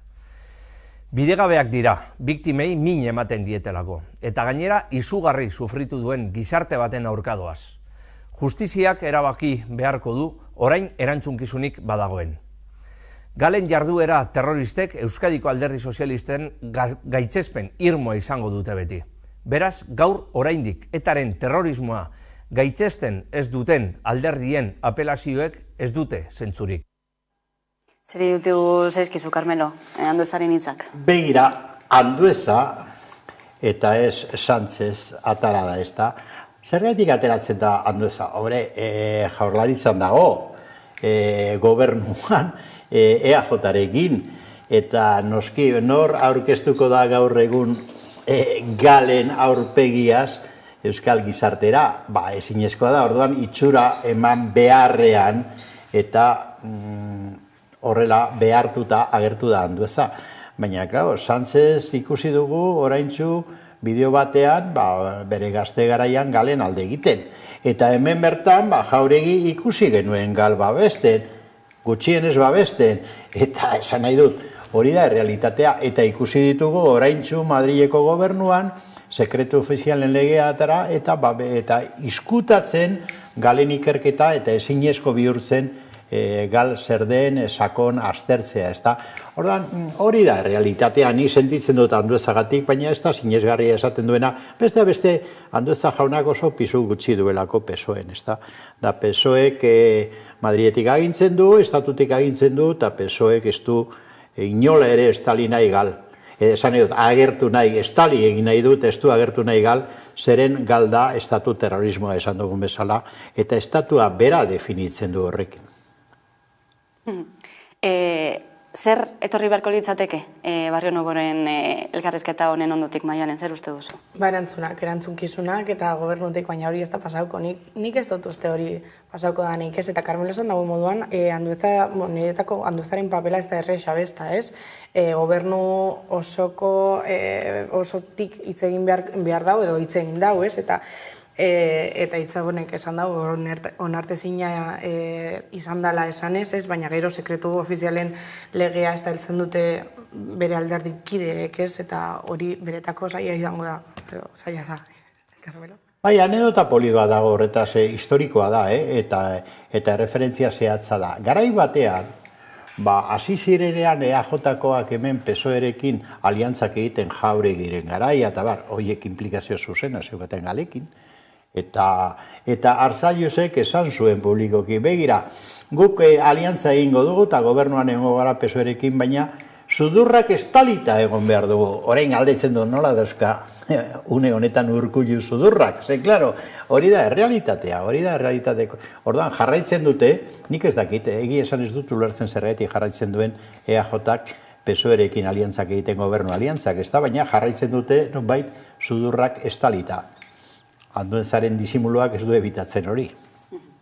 Hemen, utziko dugu gaiak eman duena, beste arreta puntu bat badagoelako, eta hori gai ekonomikoekin lotuta dagoelako, badakizue gaur arratzaldean izango dela metalgintzako sektoreko langileen, sindikatuen eta patronalaren arteko bilera, erabakigarria izan daitekena ere, korapiloa azkatzeko, badakizue soldata igoerak eskatzen ari direla, horrerago jorratuko dugu hori, baina baita ere gogoan ekarri nahi dugu ELA sindikatuak atzokoan argitaratu zuen txosten bat, esan ez edo datuak ipiniz, ez zenolako erosa almena izan duen Hego Euskal Herriko biztanleriak, hain zuzen ere 14.000 euro galdu ditugulako, 2008-tik 2020 bitartean, horrek esan nahi du urtean ia 1.100 euro gutxiago jaso dugula, hain zuzen ere soldatak KPI-arekin ez direlako joan bat eginda. Entzungo dugu Mitxel Lakuntza dela sindikatuko idazkari nagusia. Bizkaiko metalgintzako lan gatazkan egun erabakigarria da. Udazkeneko grebaldiaren ondoren berriro bilduko da lan hitzarmenen negoziazio maila. Hau da, FEDEen patronala eta LAB, ELA Komisiones Obreras eta UGT sindikatuak. Plataformak astabeteko grebaldia iragarri du lan hitzarmen duina maigainean jartzen ez badu FEDEmek. Bide horretan aurrera pauso zehatzik ematen ez baldin badira, aste bateko grebaragoaz, hortaz, ikusiko dugu. Ea patronala ze jarrera ekartzen duen bilerara. Sektorearen mezua argia izan da eta argia da. Borrokatzeko prest gaude eta sektore osoa borrokatzeko prest dago. ELA bere aldetik ere mobilizazioak gogortzeko prest agertu da. Bilerak ez bada emoten, evidentemente, ELA kitxuta postu, konfliktu eta grebak areagotzi, ez? Bizkaiko metalgintzako sektoreko langileen erosa almena bermatzea ezinbestekotzat jotzen dute sindikatuek. Hala ere aurreko bileran patronalak gehienez diota 1,4ko soldata igoera proposatu zuen 4 urtetarako. Sindikatuen arabera eskaintza horrek ez du bermatzen erosketa ahalmen galerarik ez izatea. Eta FEBen mai gainera ekarri zuena izan zen berriro beste proposamen bat alde batetik soldata igoretan erosalmena ez zuena bermatzen eta gero beste alde batetik jarraitzen zuen mantentzen atzera pausuak malgutasunean, garantia miniman eta bajetan. Hala bilera mugarria izan daiteke negoziazioaren soka estutu ala aska dezakelako. Eta patronari tokengako benetan edukizan maitanik jarri, ez? Orain arte ez dau jarri. Bien bitartean, Bizkaiko patronaleko presidente Carolina Pérez Toledo uste du patronalen eskaintza ausarta dela. Hala baina benetako aurrera pausoak eskatzen dituzte sindikatuek. Orain arte 15 bilera egin ditugulako FEBemekin eta ez duelako oraindik seriotasunez ezer ekarri. Egoera honetan aipatu dugu bilera izango dutela arratsaldean eta adibide bat besterik ez dela baita ere aipatzekoa, aipatu dugu ELA sindikatuak ateratako txostena, hori bai entzungo dugu ELA sindikatuko idazkari nagusia. Hau ez da kausalidade bat, hau antolatu dago. Ofensiboa dago, etekinen alde egiteko soldaten truka. Eta ofensiba horretan nortzu da? Potere ekonomikoak, patronala, eta hori egiten da gure agintarien babesarekin, Urkulluren gobernuaren babesarekin edo Nafarroko gobernuaren babesarekin. Babes politikoarekin egiten dira halako ofensibak. Soldaten aurkako ofensiba, hala, azpimarratu du lakuntzak. Partekatzen duzue? Bai, hala da. Euskal Herrian 4 pertsonetik 3 ezin du etxe bat erosi. Hori nik ikusten dut bani kuadrillan, ez?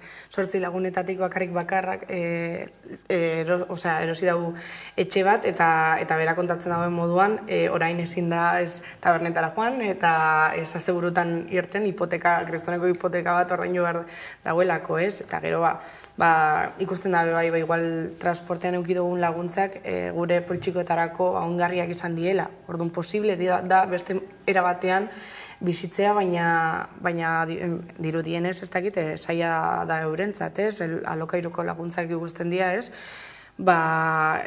Etxebide eta alokairuko diru laguntzak, diru sarrerak tope bat daukie, ez? Eta 400 pixutik gorako etxeak ez dute laguntza horrek jasotzen, ez? Eta badakizute hemen aldako etxe hain merkeak ez da zela. Ez Bilbon, Donostin ezin da ez aurkitu eta Gasteizen gero ez da zailagoa da bebai. Orduan, diruna almena gero eta gutxiagoa da. Bai, adibide garbia da hori ez, etxe bizitzaren arazoak azaleratzen duena. Carmelo, zuk nola ikusten duzu egoera? Egoera ikusten dut kritikoa, eta kritikoa zergatik. Nik uste ari dela agertzen modu gordinean, kapitulu guzti hauetan, kapitalismoa gaur egun hartzen duen jokabidea, ez da? Kapitalismoaren jokabide horrek krisian jartzen du. Planeta bera, langileen kontrako erasoaldi karagarria dago, soldatatan inflazioa erabiltzen dute aitzakitzat, baina inflazioa estruktural bihurtzen ari da, gerrak bultzatzen dituzte, energia iturrietan eragiten dute oso modu negatiboan, hau da kapitalismo basatia, esan nahi dut, hau gertatzen ari da, eta gainera Mikel Akuntzak oso ondo esan du, konzeptu bat oso importantea. Hemen, orain eta hemen, Jaurlaritzak babes politikoa ematen die. Hori da gertaera larria, esan nahi dut, kapitalismo basati eta harrapari honek egundoko irabaziak pilatzen dituen, inoizko handienak pilatzen dituen momentuan gainera gobernu horren, hau da, PNV eta PSOE-ren gobernuaren babesa du, Jaurlaritzarena, babes politikoa du, eta langilea zigortua dira, eta jipoituak ere bai ikusi dugun bezala hemen Bizkaian metalgintzako greban. Klaro, ze gertatzen ari da? Ikusten ari garena, metalgintza hor dabil, behar bada greba mugagabea ditzekoa da, garraiolariak esan dute igandetik aurrera behar bada greba mugagabea egingo dutela, estatu osoan, da horrek kriston eragina du, Bizkaibus greban dago, eta halako egoeran dago, eta zerbitzu minimo basatiak bereien kontra jartzen dituzte, 175 greba bera lehertzeko moduan, hau da, babes politikoa enpresarioei eta langilei zigorra, eta nik uste egoera hau oso kritikoa dela, eta langileen erantzuna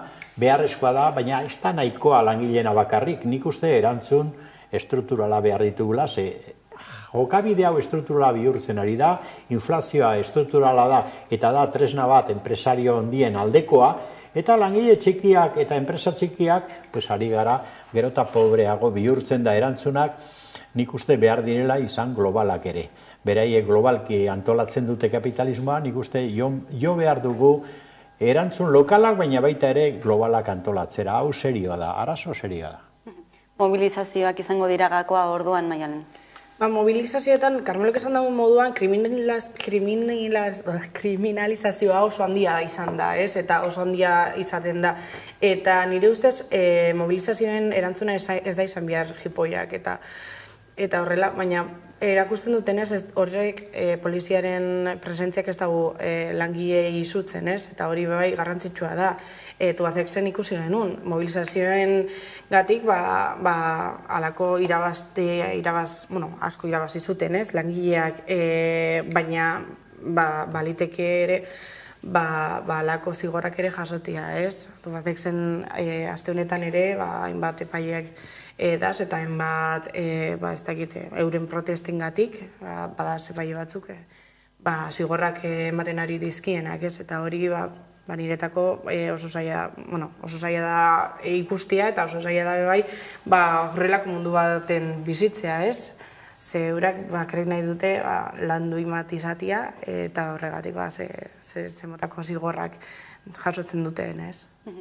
Bai, hain da larria egoera zen ikuste herritar guztiok atera behar garela langileen, herri langilearen da herritarren eskubideen defentsan, oinarrizko eskubideen defentsan. Begira datu bat gaur goizean, da adi komunikabideak ere, komunikabide batzutan, ofizialenetan entzun dut, sabotaia bat eginda autobusen aurka eta sabotaia bat, da joan naiz ikustera sabotaia hori zer zen, pentsatu, kaso erre dituzte guztiak, eta pintada batzuk kristaletan zu, hori da sabotaia, eta sabotaia ez da langile greba bat boikotatzea, zerbitzu minimoak 100 eta 15 jarrita, hori ez da sabotaia bat, gobernua berak egiten duena langileen eskubideen kontra. Sabotaia bat ez da ertzantza bidali eta jipoitzea errukirik gabe eta atxilotuak egitea bakarrik greba bat eta mobilizazio bat egiten ari direlako.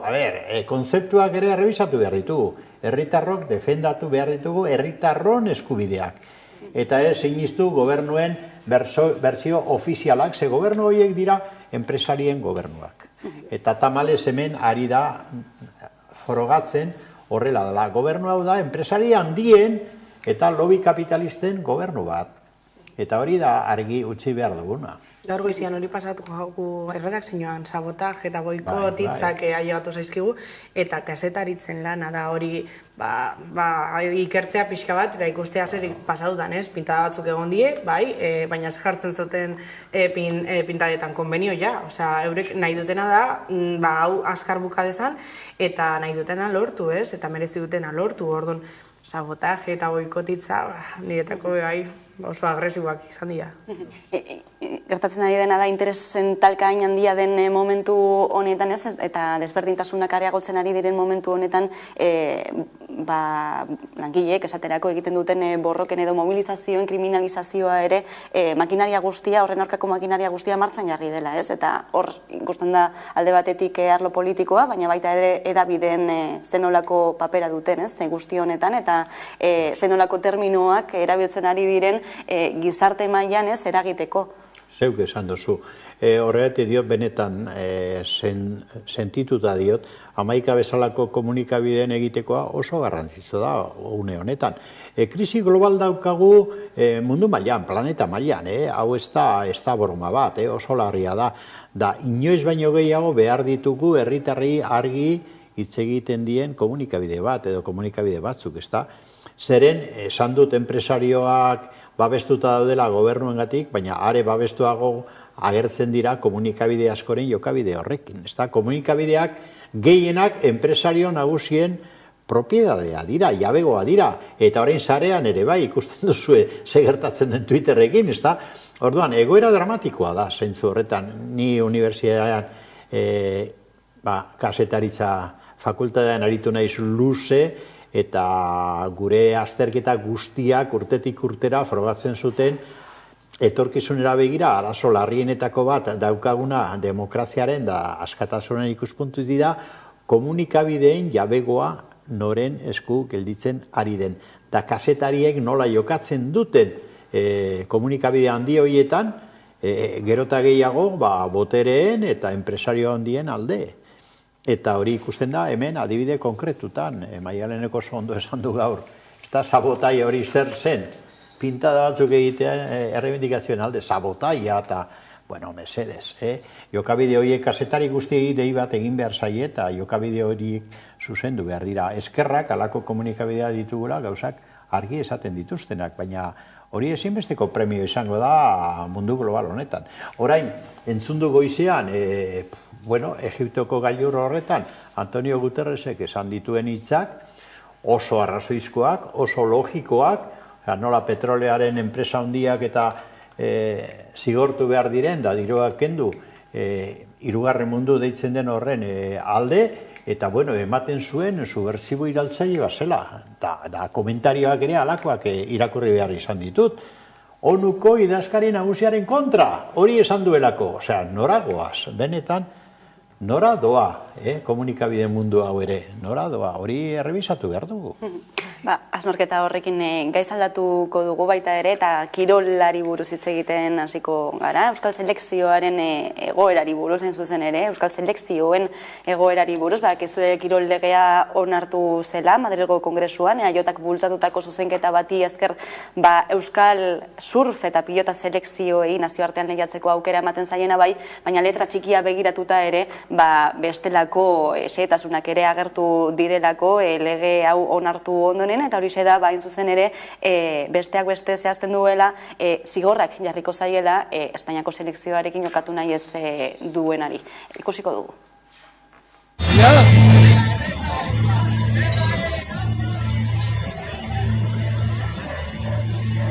Munduko pilota batzarrari eta Euskal Pilota Federazioei eskatzen diegu jarrai dezatela egoera honi irtenbide bat aurkitzeko lanean eta har ditzatela helburuak lortzeko bidean behar diren erabakia.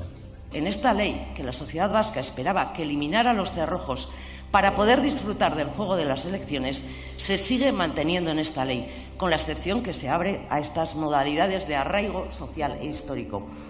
Por todo esto, no podemos dar nuestro voto favorable a esta ley que impone la obligatoriedad de jugar con la selección española, la de asistir a las convocatorias de las selecciones deportivas españolas bajo la amenaza explícita de considerar infracción muy grave la falta de asistencia, lo que acarrea sanciones, entre ellas la pérdida de la licencia deportiva.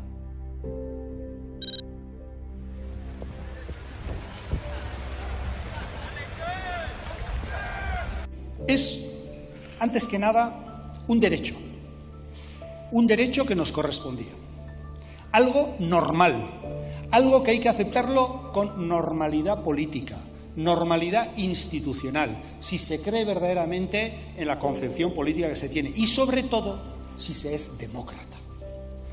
Y a partir de ahí, pues desde una perspectiva de las reivindicaciones vascas, históricas, deportivas, sociales, es un paso más.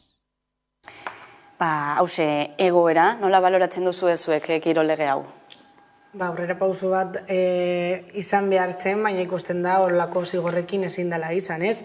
Espainiako selekzioara joatea hauko egiteak, izunak eragiten badau, zen nolako legea izango da, ez? Eta gero beste aldea da, kanpoan geratzen diela, Nafarroako eta Iparraldeko jokalariak, eta ni adibidez pelota zaleana ez, eta Unai Laso, ez aurtengo txapelduna dena, ezin izango luke hemen parte hartu, edo Euskal Selekzioan parte hartu, Nafarroan jaiotakoa izan dela, eta hori, ez dauko zentzurik.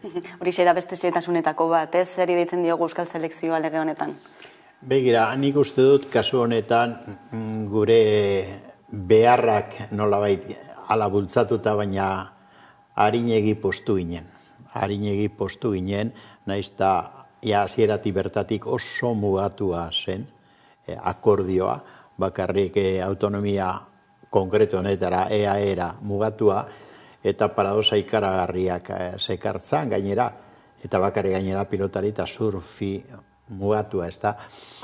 Paradosa ikaragarriak, bestea beste, Euskal Selekzioak Nafar Selekzioaren kontra egin behar zuen. Eta orain Nafar Selekzioari Euskal eskubide hori kentzen diozu, ezabatu, ez dira Euskaldunak? Ni gogoratzen naiz, duela urte batzu, baina Kuban egin zen munduko Euskal pilota txapelketa bat, olimpiada, deitzen zen, olimpiada de la pelota baska, gogoratzen naiz. Eta orduan hemendik Kiko Caballero, hemengo ordezkari eta irakasle oso importante bat, Kiko Caballero zuzendari joan zen Euskal Federazio bat. Baina esen onartua nazioartean eta Espainiak eta Frantziak kontra aritu ziren. Baina Kubak eman ziren aukera parte hartzeko eta egon ziren Euskal Selekzioa. Euskal Selekzioa hartan Euskal Herri osoko jokalaria zeuden, osokoak. Orain ezingo litzateke. Litzateke posible izango lege hau aplikatuz. Eta benetan nik uste gauzak gordinik agertu dituna da, orain jakin dugunean gainera, Espainiar selekzioetan jokatzeko obligazioa eta sinekua non da gainera zigor handiak aplikatuz sartzen dela lege horretan bertan. Nik uste dut hau iruzur badala, benetan iruzur bada. Euskaldunok, toki guztietako euskaldunok eskubide izan behar dugu, Euskal Selekzio benetako batean eta edozein kiroletan parte hartzeko. Gizonak, emakumeak, nafarrak, zuberotarrak, eta hori da, eta euskal pelota zer esango dizut. Euskal pelotan ezin badute Euskal Selekzioan nafarrak ez, zuberotarrak ez, lapurditarra jokatu ordan zen selekzio da. Ze Euskal Selekzio da hori. Absurdoraino eramaten dituzte gauzak, ez da. Goizegi txalotu genuen. Eta nik uste berriro ere honek frogatzen du beste gauza bat. Euskaldunok estatu bat behar dugu. Geu izateko eta munduan ere agertzeko euskaldun bezala. Estatu bat behar dugu. Estatu hau hemen ikusten denez ez dago biderik. Ez dago biderik. Gaia jorratuko dugu gaurkoan ere Ander Martin, Euskal Pilota Federazioko kidearekin, pantaiaren beste alboan agurtuko duguna. Eguardion, Ander? Aipatu dugu, ez da, Espainiako selekzioari joatea uko egiteagatik izunak, zigorrak aurre ikusten dituela kirolaren lege honek, enzuzen ere 3.000 eta 30.000 euro artekoak, zer iruditzen zaizue?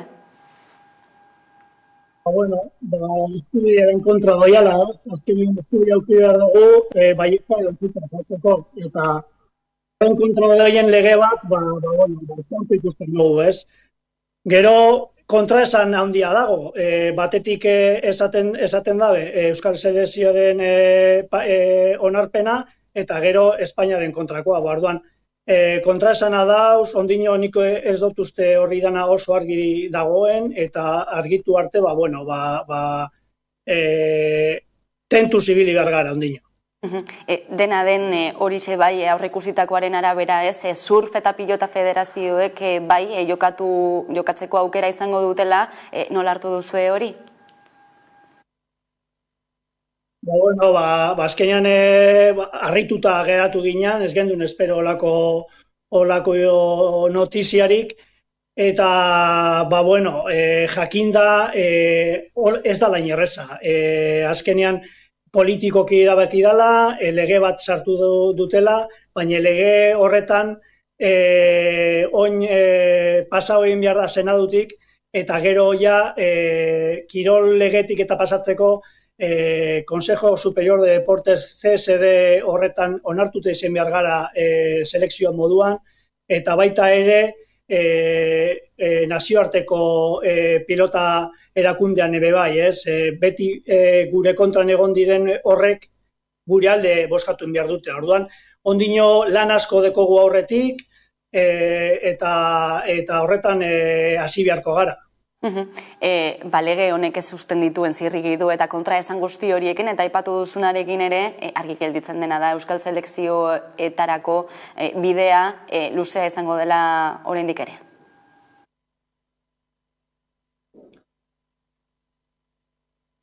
Bai, azkenean ontsa hasten da lana, ez?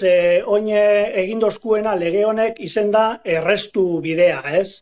Esango neuke adostuta egongo diez hainbat gauza ez diezena agertu prentzetan, ez?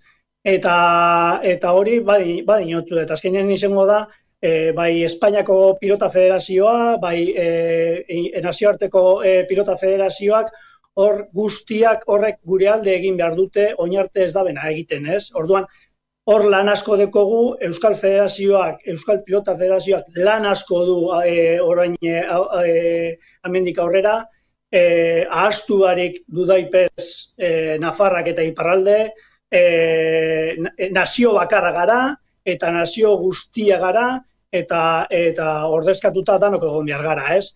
Pauso jumbi gara, eta usteot importante izango dela pausoak ondo emotea, Azkenean hemen pauso txar bat emoten badugu, igual gure kontra etorri leikela.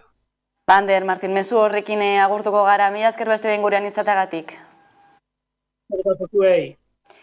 Aipatu du, ez da izan ere kolokan pilota oraintxe bertan Espainiako gobernuan eta Espainiako erakundeetan dago, ez? Ez dakitzen nolako tartea dagoen edagiteko, zuk esan duzu lehenago ere. Bai, badago, nik uste dut aliantzak non hori da galdera, ez da? Aliantzak lortu behar ditugu Madrileko aurrekontuak negoziatuz eta Madrileko gobernuarekin? Ez dut uste bat ere ziurra direnik, ze ikusten dugu gero nolako jokaldia egiten diguten. Hori bai izan dela dejada bat txokora, ez da egin digutena. Non egin behar dira aliantzak Euskal Selekzioa lortzeko benetan Euskal Herrikoak? Nik uste nazioartean badirela aliantza posibleak, hain justu ere nazioak izan eta estaturik ez duten herrietan. Oie badituzte selekzio propioak, Eskozia adibidez, Irlanda adibidez, esan edut hor bilatu behar ditugu nik uste dut benetako aliatuak, ez da? Eta hor selekzioak badira, da nazio mailako selekzioak nahiz eta oraindik estatu ez izan, nik ez diote egun behar dugu nik hemen itxaroten estatu propio izan arte, oraindik egin behar ditugu aliantzak, baina benetako aliatuekin, etzaiekin. Zer egin behar dugu? Tesitura batean pentsazazu, ez da? Pilotako mundiala badago berriro. Eta egiten da EAEko Euskal Selekzio bat mugatua. Eta tokatzen zaio jokatzea Espainiako pilota selekzioaren kontra. Eta orduan Espainia dio, horko pelotari hauek gure selekziora. Eta orduan ze gertatzen da hor? Ez basoa 300.000 euro. Eta baldin basoa zer zaude? Zure herrikoen kontra jokatzen pelotan eta Espainiarren alde? Esan edut, absurdo oraino eraman daitezke egoera hauek. Edota lehen esan duguna. Lapurdiko pelotariak eta Nafarrak Bizkaiko eta Gipuzkoako pelotarien kontra. Eta orduan zer, zein da Euskal Selekzioa kasu horretan? Etxekoen kontrarik zara eta kanpokoekin bat egin da, Espainiarekin edo Frantziarekin. Absurdo egoera horiek gertatu ziren, eman dudan adibidean, Kuban, han izan nintzenik gainera, garai hartan, eta benetan adierazgarri izan zen. Baina, klaro, Kuban gobernua argi esateko aliatua zen, Euskaldunen aliatua zen. Orain, Espainiako eta Frantziako gobernuak hemen ondo adierazi den bezala, etzaiak dira kasu honetan. Ez dute nahi Euskal Selekziorik. Nahi dute suzedaneo bat, eta suzedaneo triste bat gainera. Bi kiroletan eta gainera kontuz, muga hundiekin. Zu horre ongo zara, baina zu espainola zara. De Espainia deitzen bazaitu, ara. Kirolera, edo armadara nonbait. Horrela inposatzen den nazio batek trampa hundi bat du. Eta gu behartu nahi gaituzte espainolak izaten eguneroko bizitzan edo kirolean, hor trampa hundi bat dago, nik uste dut. Bidea besterik ez da Asi Martinek zioen bezala. Eta nazioartera begira ere jarri behar gara gaurkoan, badakizolako Ameriketako estatu batuetan gaur boskatzera dituta daudela, zuzen ere legealdi erdiko hauteskundeetan, inkestek ez dute zer zehatzik esaten noski, baina badirudi ere botere aldaketa bat eman daitekeela, ordezkarien ganberan hain zuzen ere republikanoek boterea hartuta ikusiko dugu.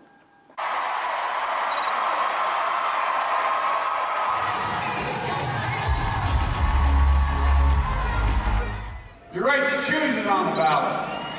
Your right to vote is on the ballot. Democracy is literally on the ballot. I've been making this case since I ran.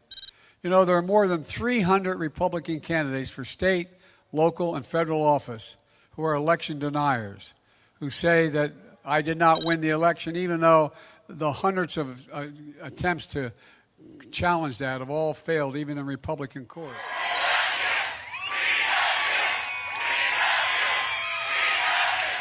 To make our country successful, safe, and glorious, I will probably have to do it again, but stay tuned.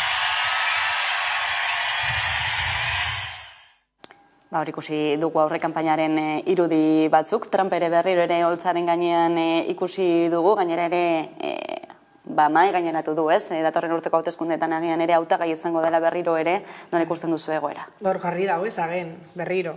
Eta entzun dudanez, ez, safe eta ekonomia, osea, segurtasuna eta ekonomia aldarrikatu ditu eta republikanoak hori erabiltzen dute, ez? Lehenik eta behin ekonomia, ez, eta inflazioari aurre egitea, eta gero Amerika, estatu batuak, era seguru baten bizitzea, baina eurentzako zera segurtasuna armak dira, eta alako politikak berriz jarriko dituzte, ez?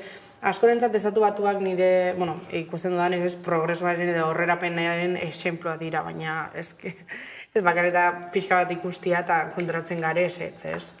Armak aipatu dituzu, hori izan da eztabaidaren zati handi bat hartu duen gaia, horietako bat, bintzat. Bai, hori da bat, baina hori baino gehiago da. Nik uste dut benetako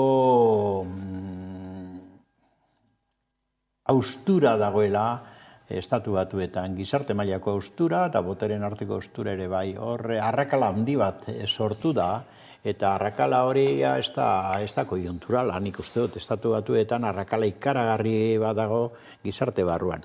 Hori batetik, eta bestetik, hango bi indar nagusiak, errepublikarrak eta demokrata dituak, arazo handia dituzte, beste Joe Biden gaur egun oso presidente ahula da. Fisikoki ahula ikusten da, eta ahulezia politikoa ere badu. Zeren, klaro, begira, zelako kontradizioak, berak esaten du, hemen demokrazia dago arriskutan, eta republikanoak eta haue badatoz berriro, eta agian hoien artean, Donald Trump izan daiteke, ez da, hautagaia, demokrazia arriskuan dago. Klaro, hori esaten duen bitartean, duela 2 aste bera egonda Saudi Arabian, Mohammed bin Salman,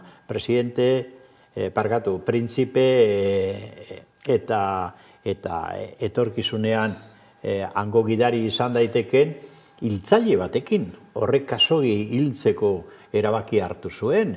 Eta zergaitik, lotuta dagoelako eta petroleoa lortu nahi duelako merkatzea estatu batuetan. Orduan, demokraziaren kontrako ekintza bat hori da, ez da, nabarmena gainera. Orduan, zen sistema demokratiko. Orain une honetan, demokratek iaia kasualidadez mantentzen dute senatuko eta ganbarako nagusitasuna, ez da. Bi presidentia dira demokrata, Nancy Pelosi eta hain zuzen Kamala Harris, presidente ordea, momentu honetan. Baina ia kasualidadea da. Hori galdu egin dezakete gainera bi ganbaratan da senatuan nahiko probablea da galtzea. Orduan, geldituko dira falla horrekin, baina gainera gizarte Amerikarra bera egundoko arrakalarekin agertzen den momentuan. Ez da bakarrik bipartidismoa hori jokoan dagona, da nazioaren beraren arrakala ikaragarria handia dela. Orduan, egoera oso konplexua da. Une honetan Donald Trump ari da indartsu jokatzen, eta lotzagabe bada, noski, eta konspiratzaile bat gainera nabarmen, baina hor dabil jokatzen, eta behar bada aurkeztu egingo da, edo berentzeko bat aurkeztuko du, eta Joe Biden da demokratak ari dira ahultzen. Nik etorkizuna oso beltz ikusten dut estatu batuetan, eta gero tokistoki aztertu nahi badugu, gero begira daiteke, baina tokistoki ere zalantza handiak agertzen dira, Pensilvanian, Nevadan, eta baraz. Baina testuinguru honetan interesgarria izango litzateke baita ere mai gaineratzea armen kontua, armen gaia izan ere gogoratuko dugu ezer gertatu zen Kapitolioan, etorriko denaren zain baita ere badakigulako Trumpen jarraitzaileek gerra zibila ospotzen ari direla, armen aldeko apustu garbia egiten dutela, Bero Satrustegui nazioarteko kazetariak eman dizkigu xehetasun batzuk.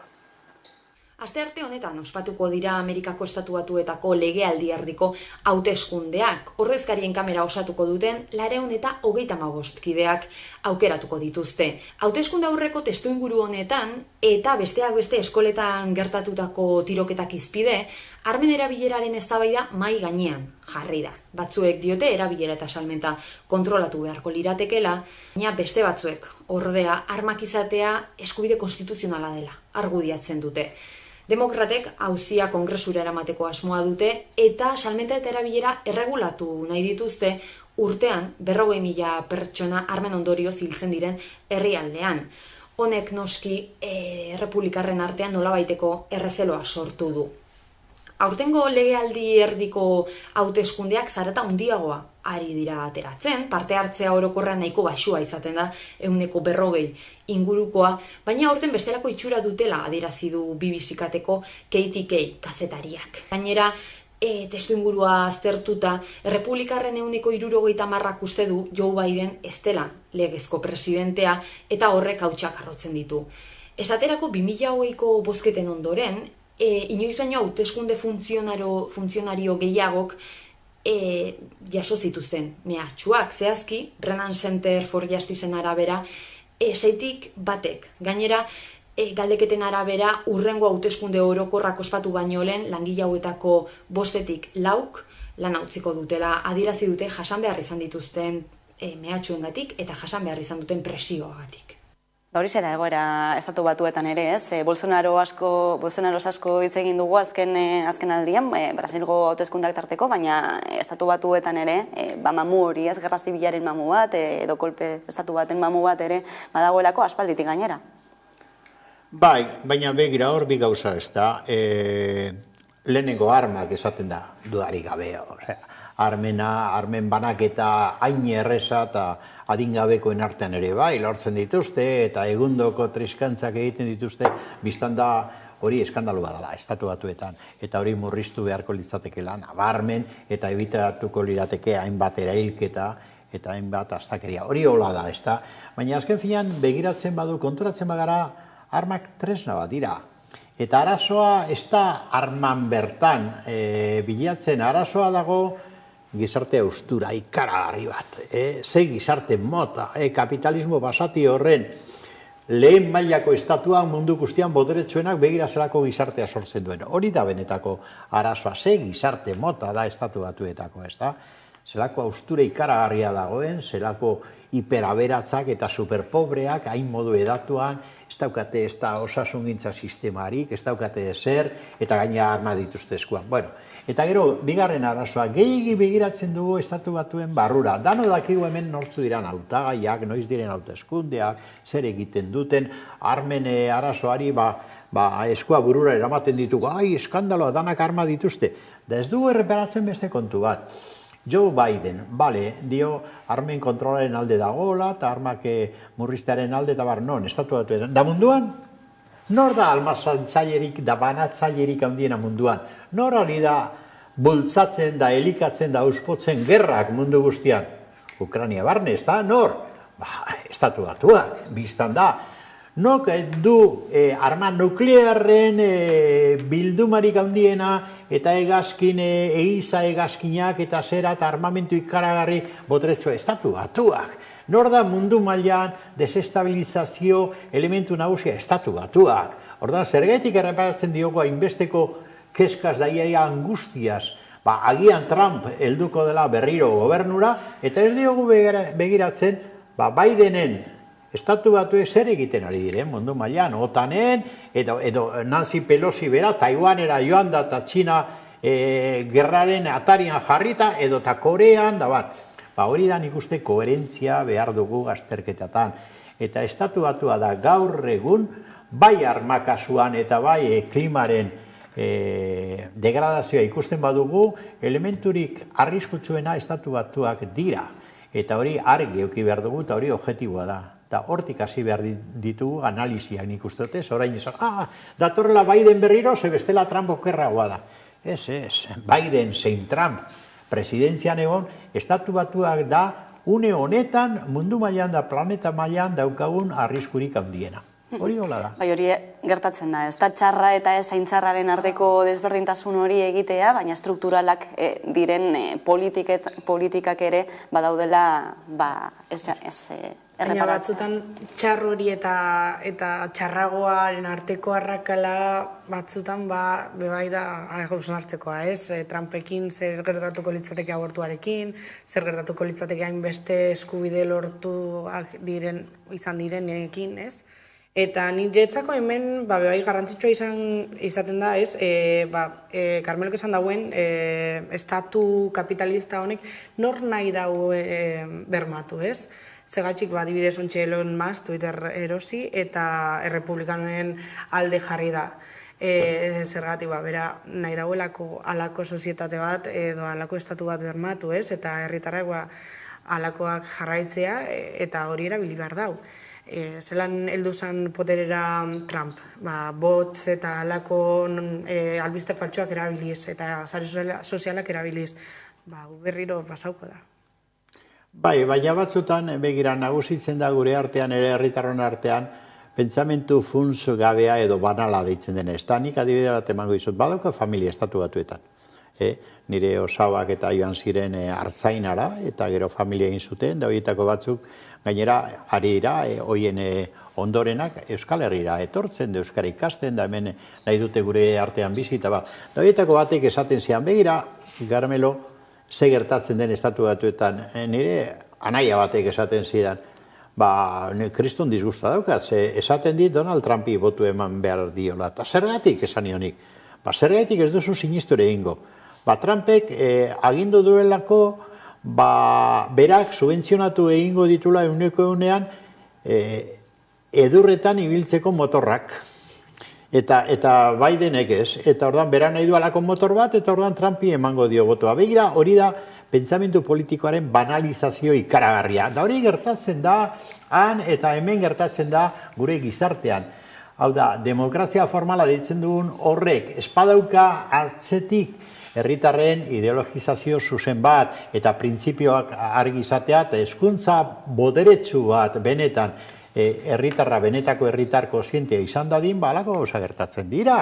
Osea, Trumpek atera dezake gehiengo bat, estatu batuetan nahiz da astakirten baden, astakirtena da, noski, baina begira, kirtenkeria hori, esabatori gelditzen da, edurretan ibiltzeko motor bat subentzionatzen didalako, pentsa zazu, nolako munduan sartzen ari garen, ez da? Horregatik hezkuntzaren, komunikabideen, lana ezinbestekoa da. Nor da referentzia zentzu horretan? Noam Chomsky, pentsatzen dudanak ezagutzen dugula. Noam Chomsky egiten ditu azterketa bere 80 urteetan, baina azterketa oso interesgarriak estatu batuetako gizarteari buruz. Eta lehen esan dudana, hori Chomskyk esaten du argi eta garbi, mundu mailan gaur arriskurik handiena estatu batuetako botere antolatua, organizatua da, bera konplexu militar instituzionala deitzen duen hori. Hori da benetako arriskua, eta hortik hasi behar ditugu azterketak. Eta ez kezkatu horren beste Trump edo Biden egonango presidentzian hori bereintzat arazo handi bat izan daiteke, guretzat arazo handia da estatu batue beraien nola jokatzen ari diren mundu mailan. Baina dena denean gertatzen dena honantzere etorri daiteke, izpilu izan daiteke, esaterako lehen aipatu duzu ez, abortuarekin zer gertatuko da, abortu eskubidea, nor dagoen boterearen arabera erabakitzen ari delako. Eta ez bakarrik abortua, nik amenik entzun dutzet, migrante batzui esan ez ez dugu gure migrante gehiago betortzia, ez? Eta hori Amerikako estatu batuetan pasa izan da, ez? Bertako Latinoamerikakoek etxe bat lortzen dute, bere bizitza sortzen dute, eta gero ez dute nahi beste migrante batzuk etortzia, ez? Eta hori hemen Euskal Herrian ari da pasatzen. Eta hori da individualismo bat, kapitalistak sortu dauen individualismoa. Bai, baina horrek, kontura egitezen, biztan da, nik nahiago dut Trump ez egotea estatu batuetako gobernuan, biztan da, hori astakirten handi bada. Baina esan nahi dut, horrek eta esan dudan pentsamenduaren banalizazio horrek, gara matza beti etengabeko txantaia baten menpe bizitzea. Ze, klaro, nahiago badut, Biden, orduan Biden hon egingo dut, eta ez dut konturatu nahi, ez dut ikusi nahi, nolako ondorioa dauzkat horre mundu mailan. Eta berdin gertatzen ari da hemen. Eta adibide, lehen aipatu dan adibide bat esango dut, Jose Barrio Nuevo. Ematen du bere elkarrizketa hori El Paisen, ematen du momentu esanguratsu batean. Claro, elkarrizketa horretan, dakizu adibidez, han irakurrita, Barrio Nuevo hau nongoa da, Berja izeneko herri batekoa, Almerietako Alpujarretan, ezta? Duela 80 urte jaioa, eta ikusten duzu, ambizio mendela, eta herritar guztie daukatela, eroi bezala. Eta hain zuzen ere, avenida bat bere izenean dagoela, nagusia, herriko nagusiena, eta danak, txaloka ari direna, Barrio Nuevorekin zoratzen, ordan, klaro. Ez zaitez joan estatu batuetara, estatu espainiarrean dituzu adibideak.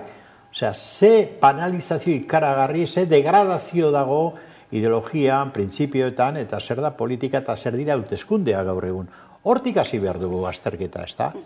Eta Almeriara joan gabe agian hemen bertan Euskal Herrian, uste honik. Hemen utziko dugu, hausnarketa guzti hau eta solasaldi hau, eskerrik asko beste guren izateagatik Maianen Ferreira eta Carmelo Landa, eta egunero legez, eguneko albiste nagusiak jarraian Carolina Suarez lankidaren eskutik, ondo izan.